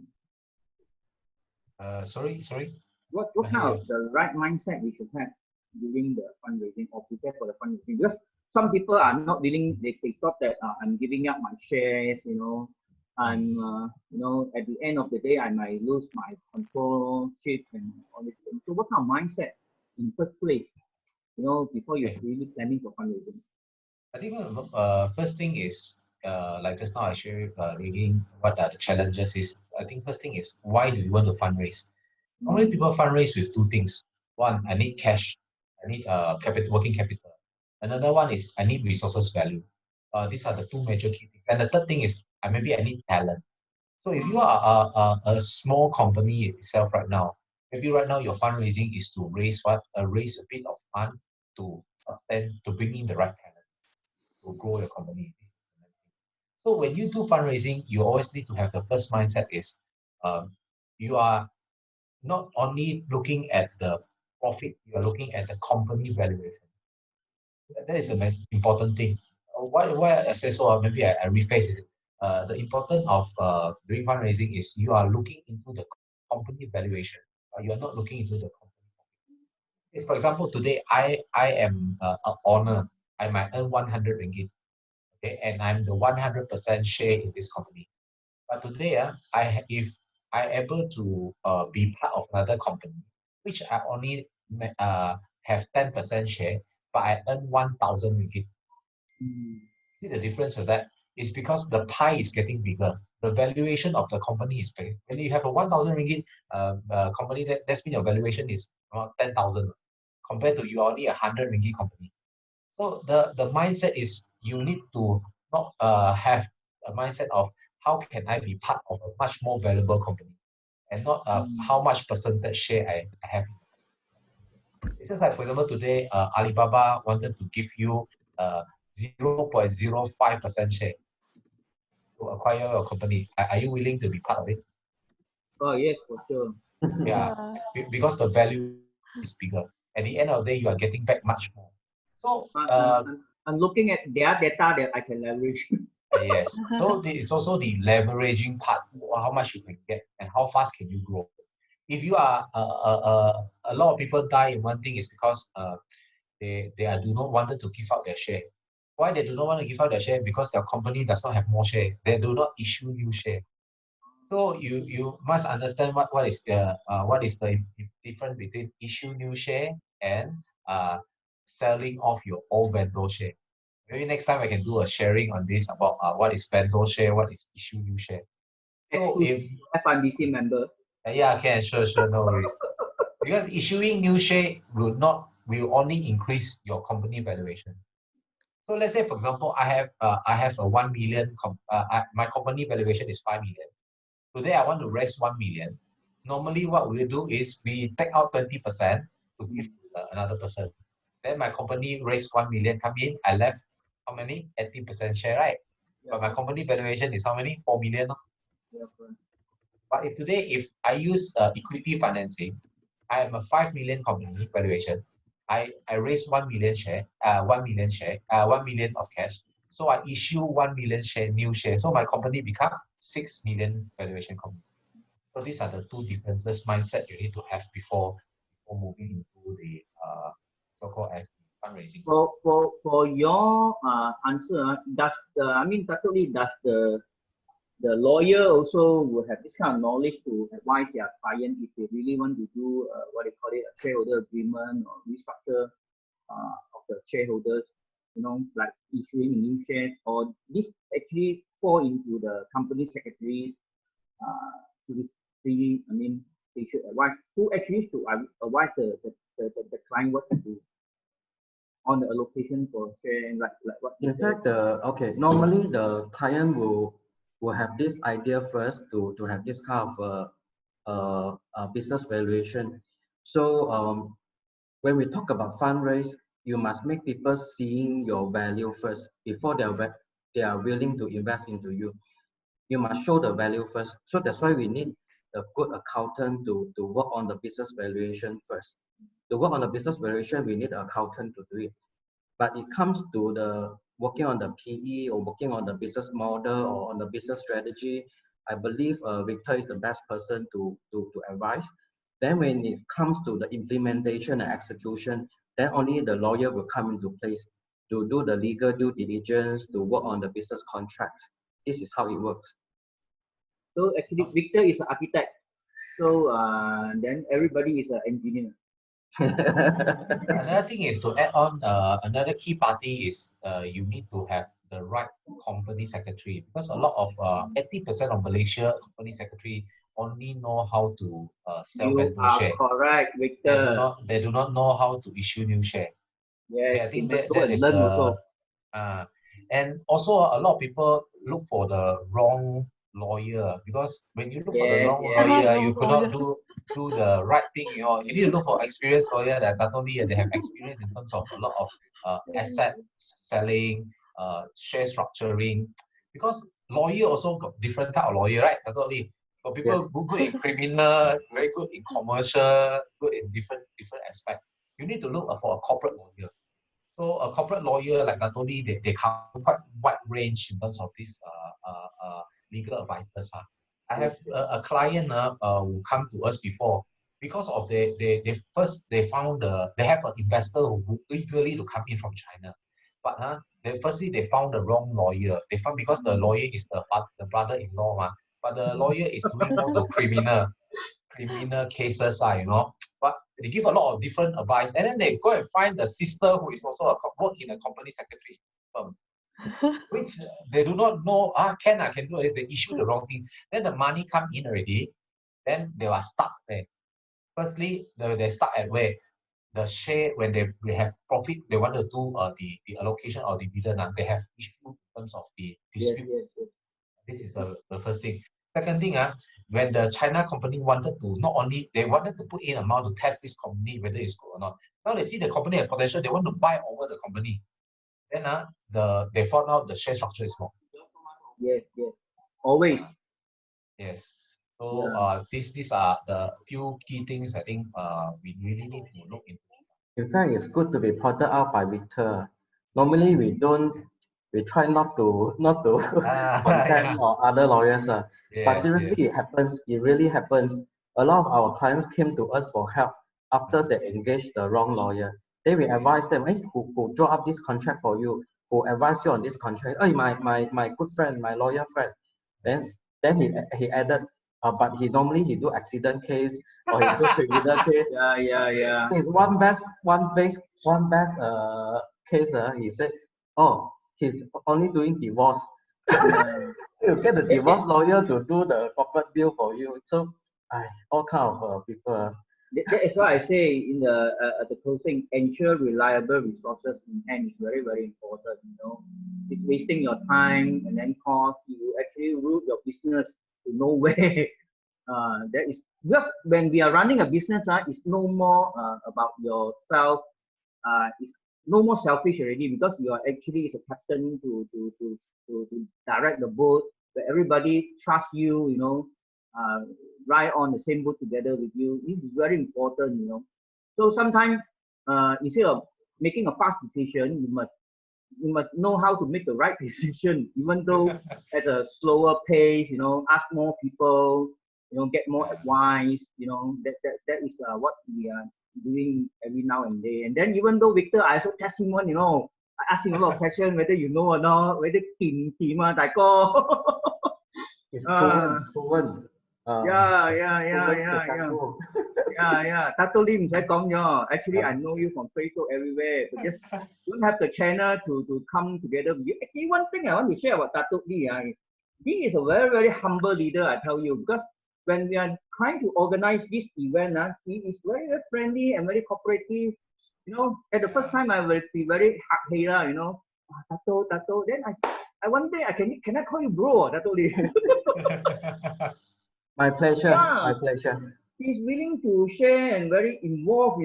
I think he's a leader, actually humble himself to empower others, right? Do you agree with me, Bell? Oh, I would like to say I really agree with that because I know Dato for more than I think 6 years or Dato, 6 to 7 years. We've been through quite a lot. I think he firstly he always give in first before he gets something. I think he sells with value. And a lot of times when you face some problem, even he shared with me quite a few cases that we know some friends have legal issue. Come and see him. He even give right advice whether you can payment is payment another thing but whether you give the right advice how to solve the issue. I think solving the issue is the main thing. A lot of time we look for a lawyer, we always look at we look at the money and cents, but we don't look at the value. Correct. I Bring it to agree you. with you. So this thing is not only can really provide you not only the legal side very well because he is also a businessman. He's a very sharp person, and he can really give you a lot of business insight from a business aspect. How do you protect yourself in terms of Suddenly no sound already. What happened? a bit locked off.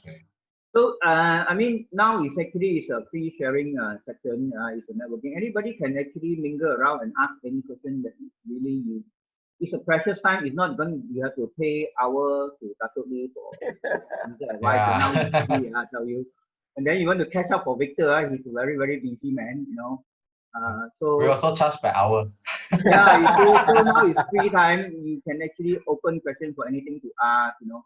And then for those who actually, I mean, on the way who want to skill up in business, right? This is the best time actually to get some information how to prepare yourself.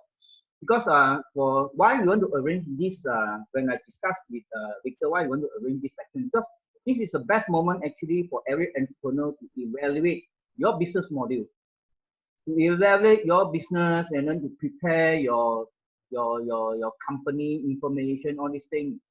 Wait, and then be prepared when one day the investor knock the door. You know, it might not guarantee every successful case, but you will actually expose yourself to the investor. You know, you expose your business. It's one kind of a good marketing strategy, you know, right? So it's actually then people one day when your business is growing, people, the investor remember, hey, this business I approached before. So I think it's the right time to actually contact the founder again, see whether we can have a chance to invest. You know, if they don't have a chance, is that never mind, let them hopefully, right? You don't invest me now, you will regret later, correct or not? So it's a sign of 爽都好嘛, right? Right or not? Right, see. True. Yeah, so I think it's the best time to actually evaluate your business. Sometimes the business is always look at cash flow, but look into your business, right? The day I participate in one of the sharing, a business is running loss also can make money by selling your business away. So you don't need to wind up the business. Maybe I can add a bit from just now what this Mr. Ho is sharing. In PIF, right, we always help a lot of SMEs which maybe your business right now are not profitable, but forward.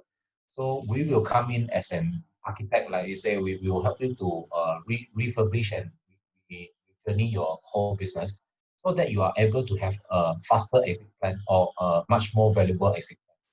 Last time, in those days, when business, you can see you get listed, you might get 10 years or 20 years to get listed. But today, you will see the fastest listing company is maybe 8 months or 18 months from startup. We have a case in our company that is from startup to listing only 8 months. Startup to listing only 8 months. So this company is like only few staff only. But this is the possibility way they can look into it. And also there's another window I think everyone should catch on is especially now this Singapore Stock Exchange. The day I was sharing with Dato', this Singapore Stock Exchange SGX, they are lowering down their commitment and also their fees and barrier. So it's much more easy for SMEs to list right now. So listing is not because of you are ready or because of you are big. Listing is only another tools for you to do fundraising. So in a bigger pool of investors. So this is the right time you can go in to explore. You can come to ask me if your business are able to do so or not. Whether you are profitable or you are not profitable, we also can structure the whole thing. So and I add on a few things is right now this period of time, a lot of investors are looking into few industry. If you are in this field industry, you would like to sell or you would like to expand your business, you can come to look for us. First is I would say more to a F&B business, but you need to have an FMCG product line. You are not only a retail business, but you have a different channel of distribution of product. Secondly, will be healthcare. Okay, because healthcare and you must be product based or you are manufacturing. Third will be education. Okay, if you are in an education line, you would like to scale your business, or you can come and look for us. Fourth is this one we are talking about is those people in the green IT, but in terms of the green energy side.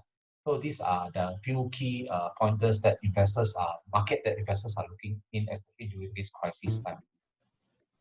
So, Victor, I think I need to ask on behalf of the FIBC member as well. So, of course, yeah, a genuine businessman, they know that if they want to engage people service, that of course they have to pay, right? So you also hope that people will pay you for your service, right? So, but then how do they justify themselves is actually ready to engage a professional service? Normally, when we do this type of whether are you ready to go fundraising or not, we will have a business clinic with you first. We need to understand your business model, where you're from and where you want to go. So we normally for professionals, we do not help you to do 0 to 1. We only help you to do 1 to 100. You know, because 0 to 1 is all about your keymanship. How do you help to grow your company, and where is your direction? Professionals only come in to help you to scale 1 to 100. So before we come in, we will first tell you where are you now, how serious you are. Are you in right now just a normal case, or you are in ICU now? So different case we will charge differently. You know? Right. So not only also share with me this whole thing. A lot of people come when you are in ICU, but you expect people to give general fee to help you. Then you only give general fee to help you, you cannot grow. You are always still stuck in ICU.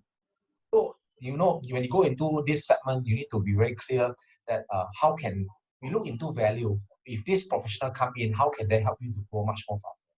Or you don't look into today these people come in, how much damage I could have. But this damage you raise from your investor to cover it. Then you ask professional help to scale faster. Totally. Very good. Like what we say, I mean, when you are actually running a business, you are actually helping people to solve problems. Yeah, true. Right. So I mean, this is good. This is good. So is there any question from the floor? I think I'm the one who most excited to ask most of the questions. Fun. Yeah. Okay. In FMBC, do you have a certain industry that is much more bigger, or certain industry that you have more members in this industry? If yes, Mr. Ho, you can look about how ways to help them to become a mastermind, to help them to mastermind and help them to increase their valuation. Just now we have mentioned the KPI, so you actually should help me to build the Bangsa community together. Okay. So that's the reason why we come together, and I don't like to walk alone. Walk alone is very, very lonely, and I don't want. You're very support Mr. Ho already, right? Yeah, yeah. We're going to build the. Welcome after unlock, profile our office. Yeah. So cool. So totally, maybe we can arrange one day we can actually share more about how FIBC can help the leaders to build a sustainable community. Especially, I think you have a very big network, but you eventually you need someone or some system to actually organize it. We are not stealing away your data, right? But right. So because some people take customer base is very confidential data, but we actually help you to organize your network, because you are coming around, so many business people are surrounding you.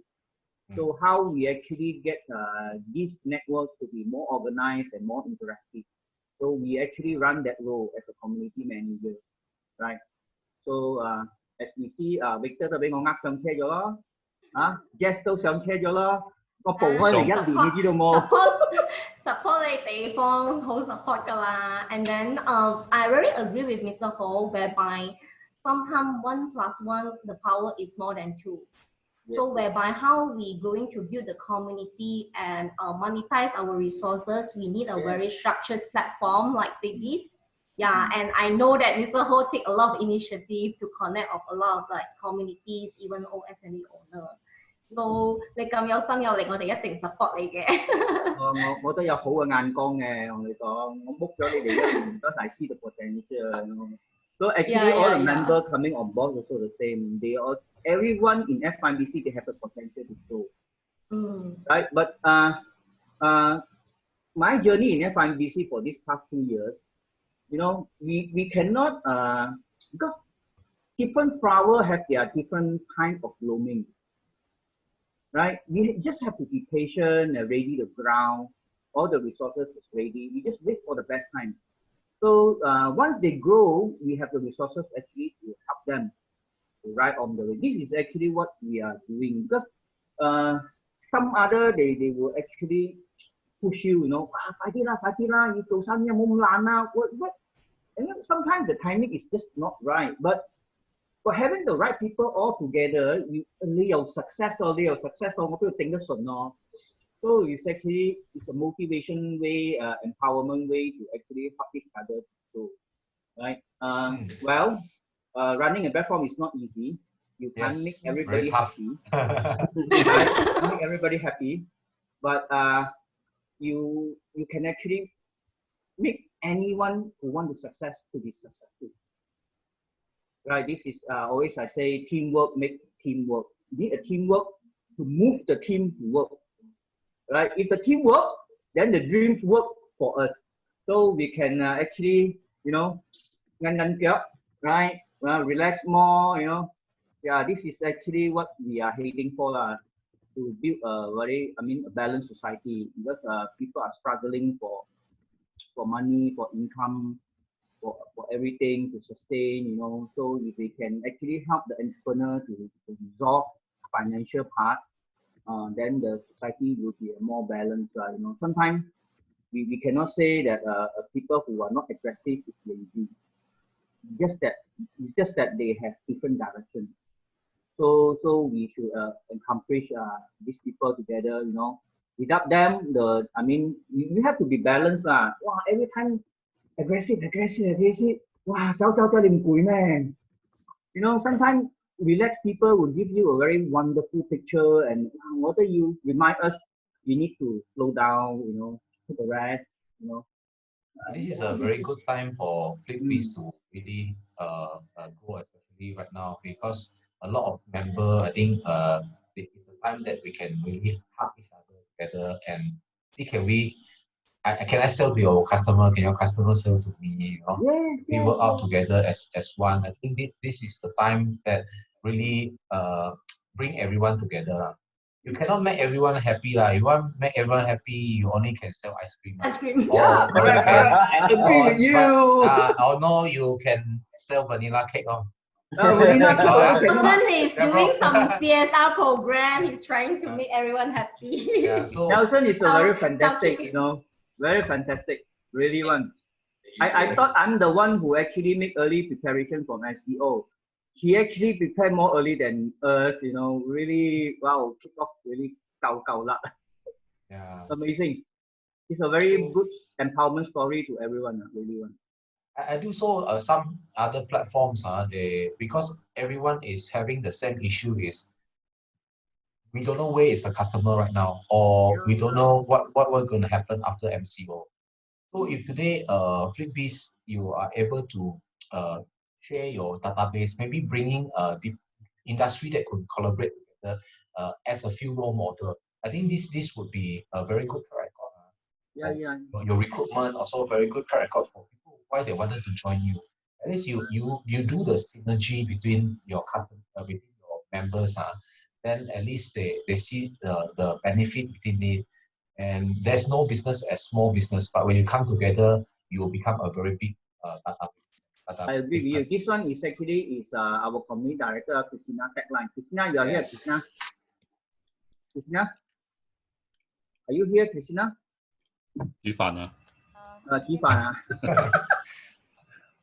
Christina always said 小人物大平台. Right. So FlipBiz is actually 小人物大平台. You know, she actually 深深体会那个叫你 maybe Christina, you can actually share something about how you feel about 小人物大平台. Okay. 我講華語可以冇？我講廣東話啦。OK，其實3年前我遇到 Mr. Ho 咧 ，Mr. Ho 係一個好嚴肅嘅人嚟嘅，佢唔似而家咁多嘢講啊。我都睇到佢嘅改變啦。So 2年前佢有介紹 freebies 嗰陣時我係打工，因為我生咗 BB 咧，我係要做即係講我比較照顧我個仔嘛。所以咧我就哇好奇怪，做咩一定要我 join 呢個 freebies 咧？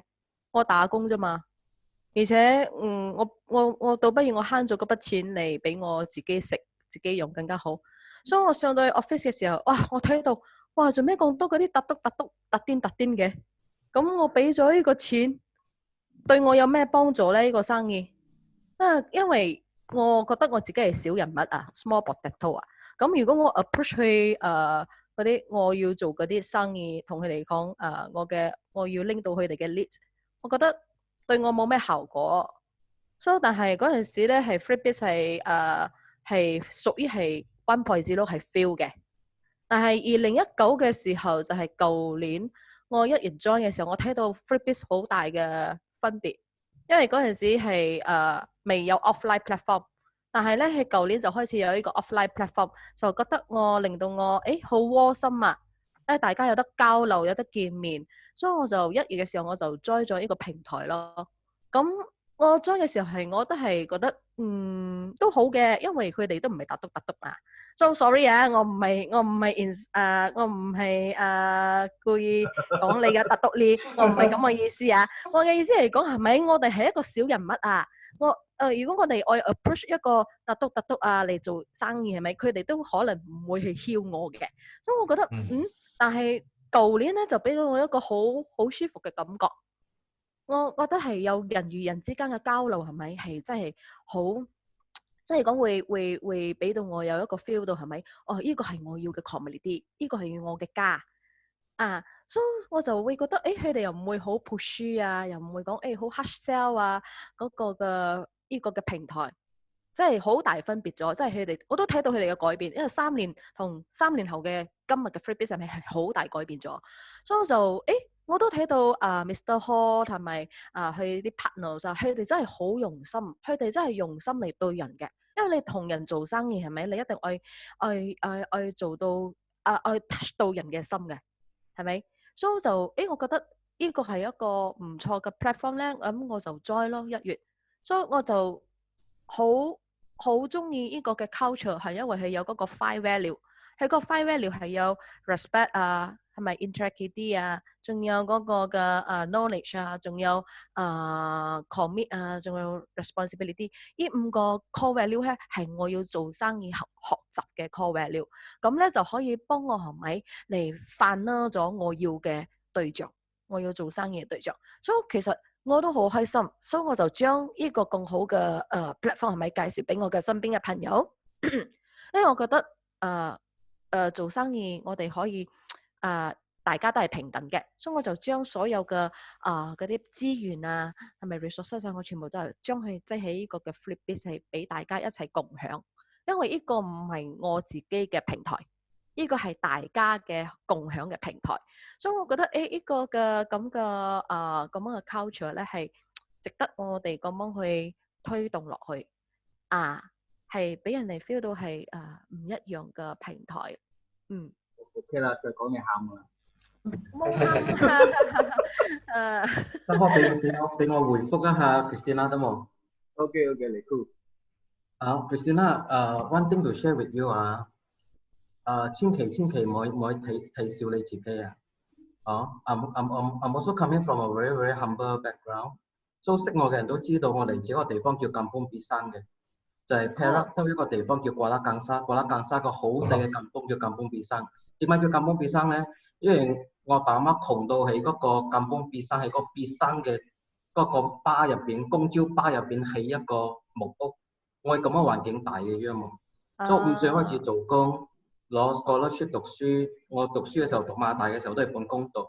我 scholarship 我攞到布沙Malaysia full scholarship， 1年係俾我8000，4年俾32,000。我學費1年先15溝。我除咗俾學費，我仲有少少錢生活，再唔夠我自己搞補習。去做 market survey， 去做 promoter， 去教 tuition。So 慢慢我 from when I first started 我嘅 law firm 都好 ，before 我 started 我 law firm 幫人打工，我一日係做15個鐘、16個鐘嘅樣，做咗3、4年之後自己開 firm， 自己開咗 firm 一日做15個鐘、16個鐘，8日做到禮拜，咁樣做咗好多年先至行到今時今日嘅樣喎。你唔使驚邊個答到，你唔使驚邊個答到水，你唔使驚邊個彈水嘅啫喎。邊個都係一樣嘅人嚟嘅。我同你講，越有成就嘅人咧，就越 humble 嘅。我識嘅全部彈水，真嘅好有成就嘅，好 humble 嘅，好有錢嘅咧都好驚你知道係有錢嘅。之前嗰啲冇咩有錢嘅咧，就死面去 show 俾你睇係好有錢，係驚死你唔知道佢有錢嘅。嗰啲 LCLY 嘅你咪閃佢咯，係咪？都呢啲人都唔係我哋愛 work together嘅人嘛，係咪？你做翻好你自己嘅本分，你做翻好你自己。If you are doing the right things, the right result will come definitely。講你唔使理邊個，你做翻好你自己係嘢好開噶咯。無論答多水，邊個都你又冇同佢借錢嘛，係咪？你又冇攞去着數嘛，你咪做翻你自己嘢啦。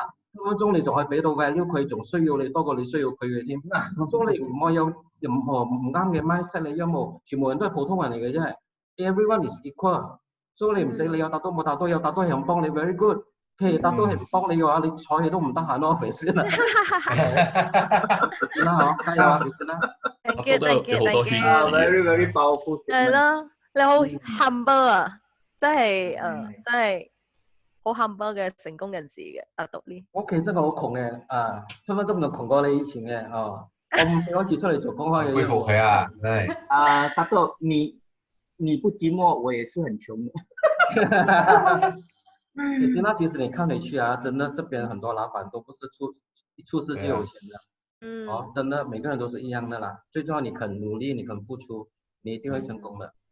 衝過來的人才會珍惜，所有來的東西來的不容易。對，是真的。到現在我最感恩就是我家裏窮，我們才會想辦法解決問題。當你得東西得到太簡單的時候啊，你不會珍惜的，你容易來容易去的。現在我們加油，幫助更多可以，哇，這種正能量的人，哇，今天真的很爽，今天，哇，回去包了。你後面有一個 plan for academy 嘅，so let's say so extend 呢個 FMBC to academy or education 係咪算 education 啊？係，我做係咪？所以有 plan for。係我做嘅呢個 academy 就比較唔一樣。都because 因為 FMBC 嘅最號召的人啊，吸引嘅人啊，他們是有一定嘅行動力咗嘅，所以我哋冇可能再教佢需要點樣做，所以我哋就 actually sharing of success story， 跟住我哋比較 more into execution 嘅 education 係好必要。所以我就more toward嗰度，I mean 比較實際啲啦，係唔會講俾你一大堆 theory 跟住就咩嘢，或者我仲喺度 structure 緊啦，I mean 我先幫呢樣嘢散播出去先，跟住慢慢就會有人嚟㗎啦，就好似我當初散播嚟阿 Weng 嚟咯，我快散播好似阿 Christina 嚟咯，Victor 嚟咯 ，Jess 嚟咯，達到呢嚟咯，係咁樣咯。所以我每日做 meditation 啦，勤力啲做 meditation。其實你 organize 嗰個 academy 嘅需要啲咩 legal 嘅 thing to make it happen，like certified people 啊啲咁嘅嘢。所以我都唔係好明。其實需要嘅，因為呢啲係一個責任。唔係講要賣呢個課程，佢哋呢個係一個責任。So that 嗰個人嚟上課嘅人係咪 actually the knowledge actually he can use it safely。這是個責任所以我哋都係要揾多方面嘅方面。Actually 我都想問下達都，如果要 set up academy 要 apply 咩嘢 license 喎？因為我睇到出邊好多咩 academy 甚至係乜咁樣。我睇翻你嘅嗰個 nature of academy， 之前我有幫我客仔 check 過啊。For example， 如果講你講 tuition center 嗰啲有佢哋自己嘅 license 嘅喎。如果你講 general 嘅 business coaching 嗰啲有冇 special requirements 啦？如果 of course 你講做嗰啲 preschool private school 嗰啲 of course 係 under Ministry of Education 呢啲咁樣嘅嘢咯。所以唔同嘅 academy 有唔同嘅 requirements 㗎。所以最好都係會嘅，你 check 翻 with relevant authority 或者 ministry 啊，睇翻嗰個 academy 需唔需要。Generally speaking, if you're only about business 嘅 academy、business coaching 嗰啲咧，通常佢哋冇呢個 requirements for 攞一個 license 嘅。需要攞 license 嘅，好似講 tuition centre 啊、private school 啊、international school 啊嗰啲，我哋知道嗰啲係需要咯。Other than that, business coaching 嗰啲冇。蘇靜咧，佢哋嘅名係可以放咩 XXX academy 係咪啊？都冇問題。因為SSM 嗰度咧 certain words 佢係所謂嘅 gazette words 啊，即係講你用嗰個 words 咧，你就需要攞到嗰個relevant 嘅 ministry 嘅 approval， 你先可以去 register 嘅。Academy 我唔記得咗，最好我建議你同 company secretary 嗰度嘅 check academy 係咪一個 gazette word。Need to get the relevant approval first before can register the company under academy。我記得係唔需要啦，不過最好同 company secretary double check。仲有咩冇乜嘢嘅話，我哋就應該就要相聚咁耐就終須一別啦。OK。都或者今日喺大家可以講下啲感受冇？如果我哋留翻一個好好嘅回憶過呢個晏晝同埋呢個夜晚黑。講先啦，Start with Victor Bell 係咪？我講先，我感受到好歡樂啊！You guys are so friendly and helpful. Thank you so much and so glad to meet you guys. How about Victor？我想講就係其實咧，每一個創業嘅人都有佢嘅辛苦嘅辛苦嘅嗰個咩過程啊。如果你冇辛苦，你就唔會以後就唔會感恩呢樣嘢，好似得到呢個。所以我覺得辛苦唔係 stop 你 from moving forward， 其實係你點樣去 break through 啊。所以好似我哋如果做生意，而家大家都遇到唔知客仔喺邊度，有冇 future， 開咗之後會唔會有更加大嘅打擊？如果你今日冇好 breakthrough， 你冇去準備你自己，你去借 bank 或 fundraising 都好，你都係去 prepare 你自己。如果你冇 prepare 你自己嘅話，其實出邊嘅世界好大嘅。你 prepare 到你自己嘅話，你其實可以喺出邊嘅世界有一個我哋不停。我想你講感受。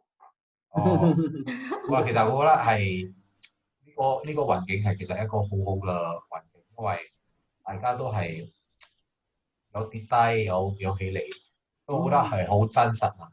因為冇人係全部一世人都係好嘅，一定會有downtrend 嘅。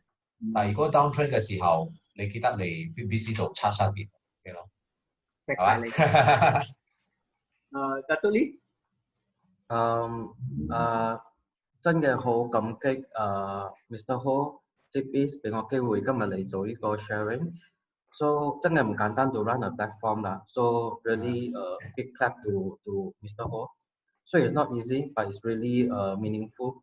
尤其是 during 呢個 tough time， 你再做咁樣 sharing 俾好多人，我覺得係非常之有意義嘅。咁樣好多人睇 crisis 就係 crisis 咯，就係諗點樣好啊，一日到黑唔知點樣好 loss 啊，好 negative 啊。So 有咁樣個 platform Flipbiz 有咁樣嘅一個 sharing 俾人哋睇到，其實 crisis 係有 opportunity 嘅。只要你 look at the opportunity， you work on the strategies， so it's possible to succeed during crisis。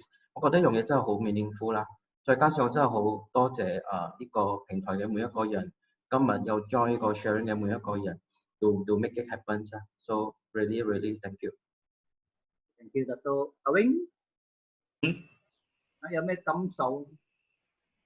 你 speaker 全部都咁 humble ，feel 得啊！我要更加 humble 咗。你做翻你自己嘅，你做翻你自己。其實 Flipbiz 我都上車上咗1年啦。上咗1年啦。即係我其實近呢2年我比較中意 networking， 我中意識人，所以我呢個全部我都識，大部分我都識啦。So 有平台我哋先可以 leverage 嘛。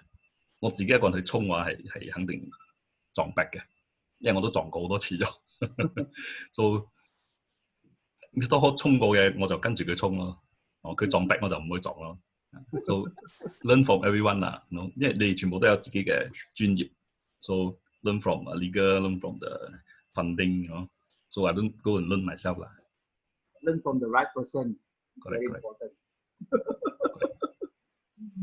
Yeah, cool. So 仲有邊個啊？Yes. Yeah. Yes. Share your feeling about today event. Feeling 首先 thank you Mr. Ho 啦 ，because 我個 feeling to you really persistency and consistency。中文廣東話一句叫做好牛精啊！一年，因為我同 Victor 幫其實都係 manage 嘅 platform in Malaysia 嘅，所以我就係比較冇咁 social style， 冇咁 butterfly style， 所以通常我都會匿喺媽咪做 planning 嘅。So because of Mr. Ho 嘅精神。So I really felt that 需要 support, and this COVID incident actually inspired me something that 其實 because 我哋 normally we one-to-one with clients 或者係private sections, but 咁其實好多 sharing sections 嗰啲係好攰㗎啦，講真 one-to-one. And then build 一個咁嘅平台，咁嘅 sharing section is very good that 唔係淨止用我哋去教嗰啲企業家 ，at the same time 係用一個平台嘅 power 精教我哋講。精教去 sharing 你們每個 H 企業家的實戰，所以咁樣會學習得比較快，同埋推動比較快。同埋I really impressed with Mr. Ho 啦 ，because 經營一個平台真的不容易啊，那個心力啊係好大嘅，同埋要照顧 take care 每一個 members，even those bosses， yeah。係啦，我係燒咗咁多錢。係啦，都係燒咁多錢，又唔錯，因為有一個心願啊，就係要幫啲可以。係啊，好怪啊 ！because 我 get to know Mr. Ho， 我就問佢你個 Apps 第幾個 face 啊？你個 fundamental foundation strong 冇啊？But he really that proved to me that step by step 真係一步一腳印這樣走過來 ，to build 他自己的那個 back end 的support at the same time front end 的 market penetration。這個是我看到的啦。對，非常謝謝你。還有這個 Brian Lee 也是PIF 的 member 嘛，對不對？對。Hi Brian. Hey Brian, you want to share something about today's event? I think Brian 佢唔響啊。我有一個 friend 喎。聽住你。係 Brian，係。好啊，因為我都識 Mr. Ho 好耐咗啦。係咯，from 51.0 until now。So 今日嘅 event very informative， 因為我都周不時聽 Victor 同埋 Jess 分享佢嘅對呢個上市或者資本呢個方面嘅講座。所以如果今日有咁嘅呢個講座會，可以協助好多呢啲企業家。尤其是喺呢個低迷呢個時候，其實出邊好多投資者佢哋好有錢嘅，只不過佢哋有冇揾到啱嘅呢個項目嚟投資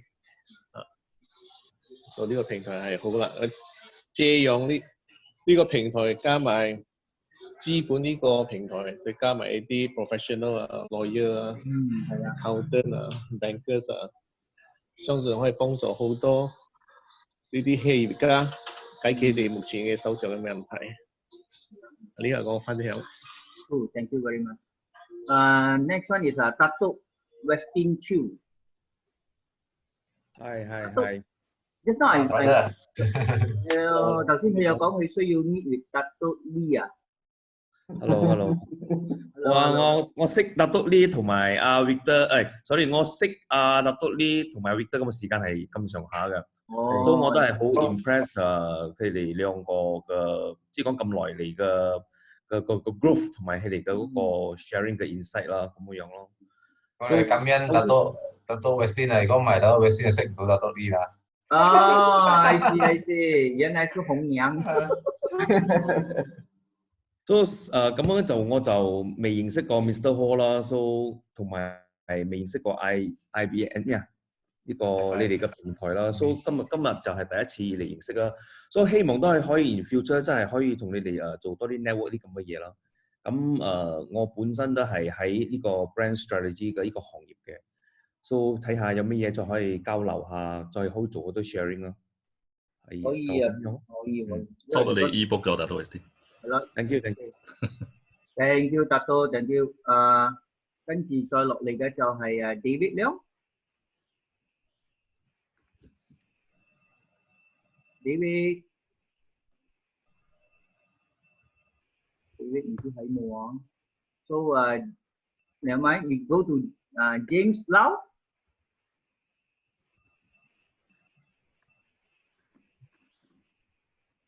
James Lau, 可能唔係啊。Jasmine 有喺冇 Jasmine？ sorry， 因為我頭先開會 ，so 又去到 Facebook Live， 但係halfway I have to leave because of the meeting. Okay, no problem. But yeah, thank you, Victor, sharing today. So it's a very good information for every one of us, I guess. So I hope maybe in future can share more something, similar to all this fundraising, how company structure, everything. Yeah. Sure. Jasmine actually is doing her own fundraising for London. Okay. So maybe you can Jasmine. You can contact me. Yeah, contact Victor, no problem. 佢收你錢，你同我講。我 send 個 bill 俾你啫。OK。係。Just kidding 啦。You can come to me. See anything I can help. Yeah, sure. No problem. So KJ Ching，hello， 邊個講嘅？係我講嘅。得到未先度？得到未先？係 ，sorry 啊，Winston。我想睇下你哋邊個需要一啲e-books 啊？我有出咗一個 e-books for 呢個COVID-19 嘅少 some sharing of business transformation ideas 啊。所以如果你哋嘅需要嘅話，我可以 share 出嚟俾你哋。你 share 出嚟啊！你 share 俾Victor 嗰度就 share 過嚟個 group 咯，因為我哋仲有個 group， 我哋可以。唔該晒 ，thank you。Okay，thank you。So Mr. KJ Ching, are you online? Hello. He's away. I think he's away. So Nelson 仲有喺冇？ Nelson 係賣劇好忙啊！佢賣劇好忙。好忙啊！ So you go, okay? I think that is it. So Nelson 上哪里啊？邊度？Nelson. So how you feel today event? It's good. Honestly, I learned a lot, especially from Natoli today on legal complication. And of course, from my brother, Victor Bong, it's awesome. Very good sharing, especially the corporation IPO. It reminds me a lot of what we have talked in the past. And also going forward, this is really what we need to do already. And thank you so much for having us. Wait for you. It is. I've been telling Ashraf just now that we should really come in again and let's brainstorm how we all can group together and let's do it. Yeah. Okay, great. Yeah. So actually, Nelson is building community together with us. With his network also will actually benefit everybody. Everybody bringing value, the positive value. Then it grows and grows and grows. Well, put in the right water, right seed, right ground. Right. So thanks, Nelson, brother. Thanks for support. Before we end, Christina 你要同 Nelson 搞掂佢嗰個 online 卡拉 OK 嘅嘢。我哋要搞 online 卡拉 OK。Okay. So thank you very much. online 卡拉 OK 啊。所以你搞掂佢啊。一陣我會 send 嗰個 app 出嚟。Okay, thank you very much. Thank you, Belle. Thank you, Victor. Thank you, everybody. Thank you, Tato. Thank you, Weng. Thank you, Jess. Thank you, Jasmine. Thank you, Wontong. Thank you very much. You work at the back end, right? Thank you very much. Thank you. Bye-bye. Bye-bye. Thank you. Bye.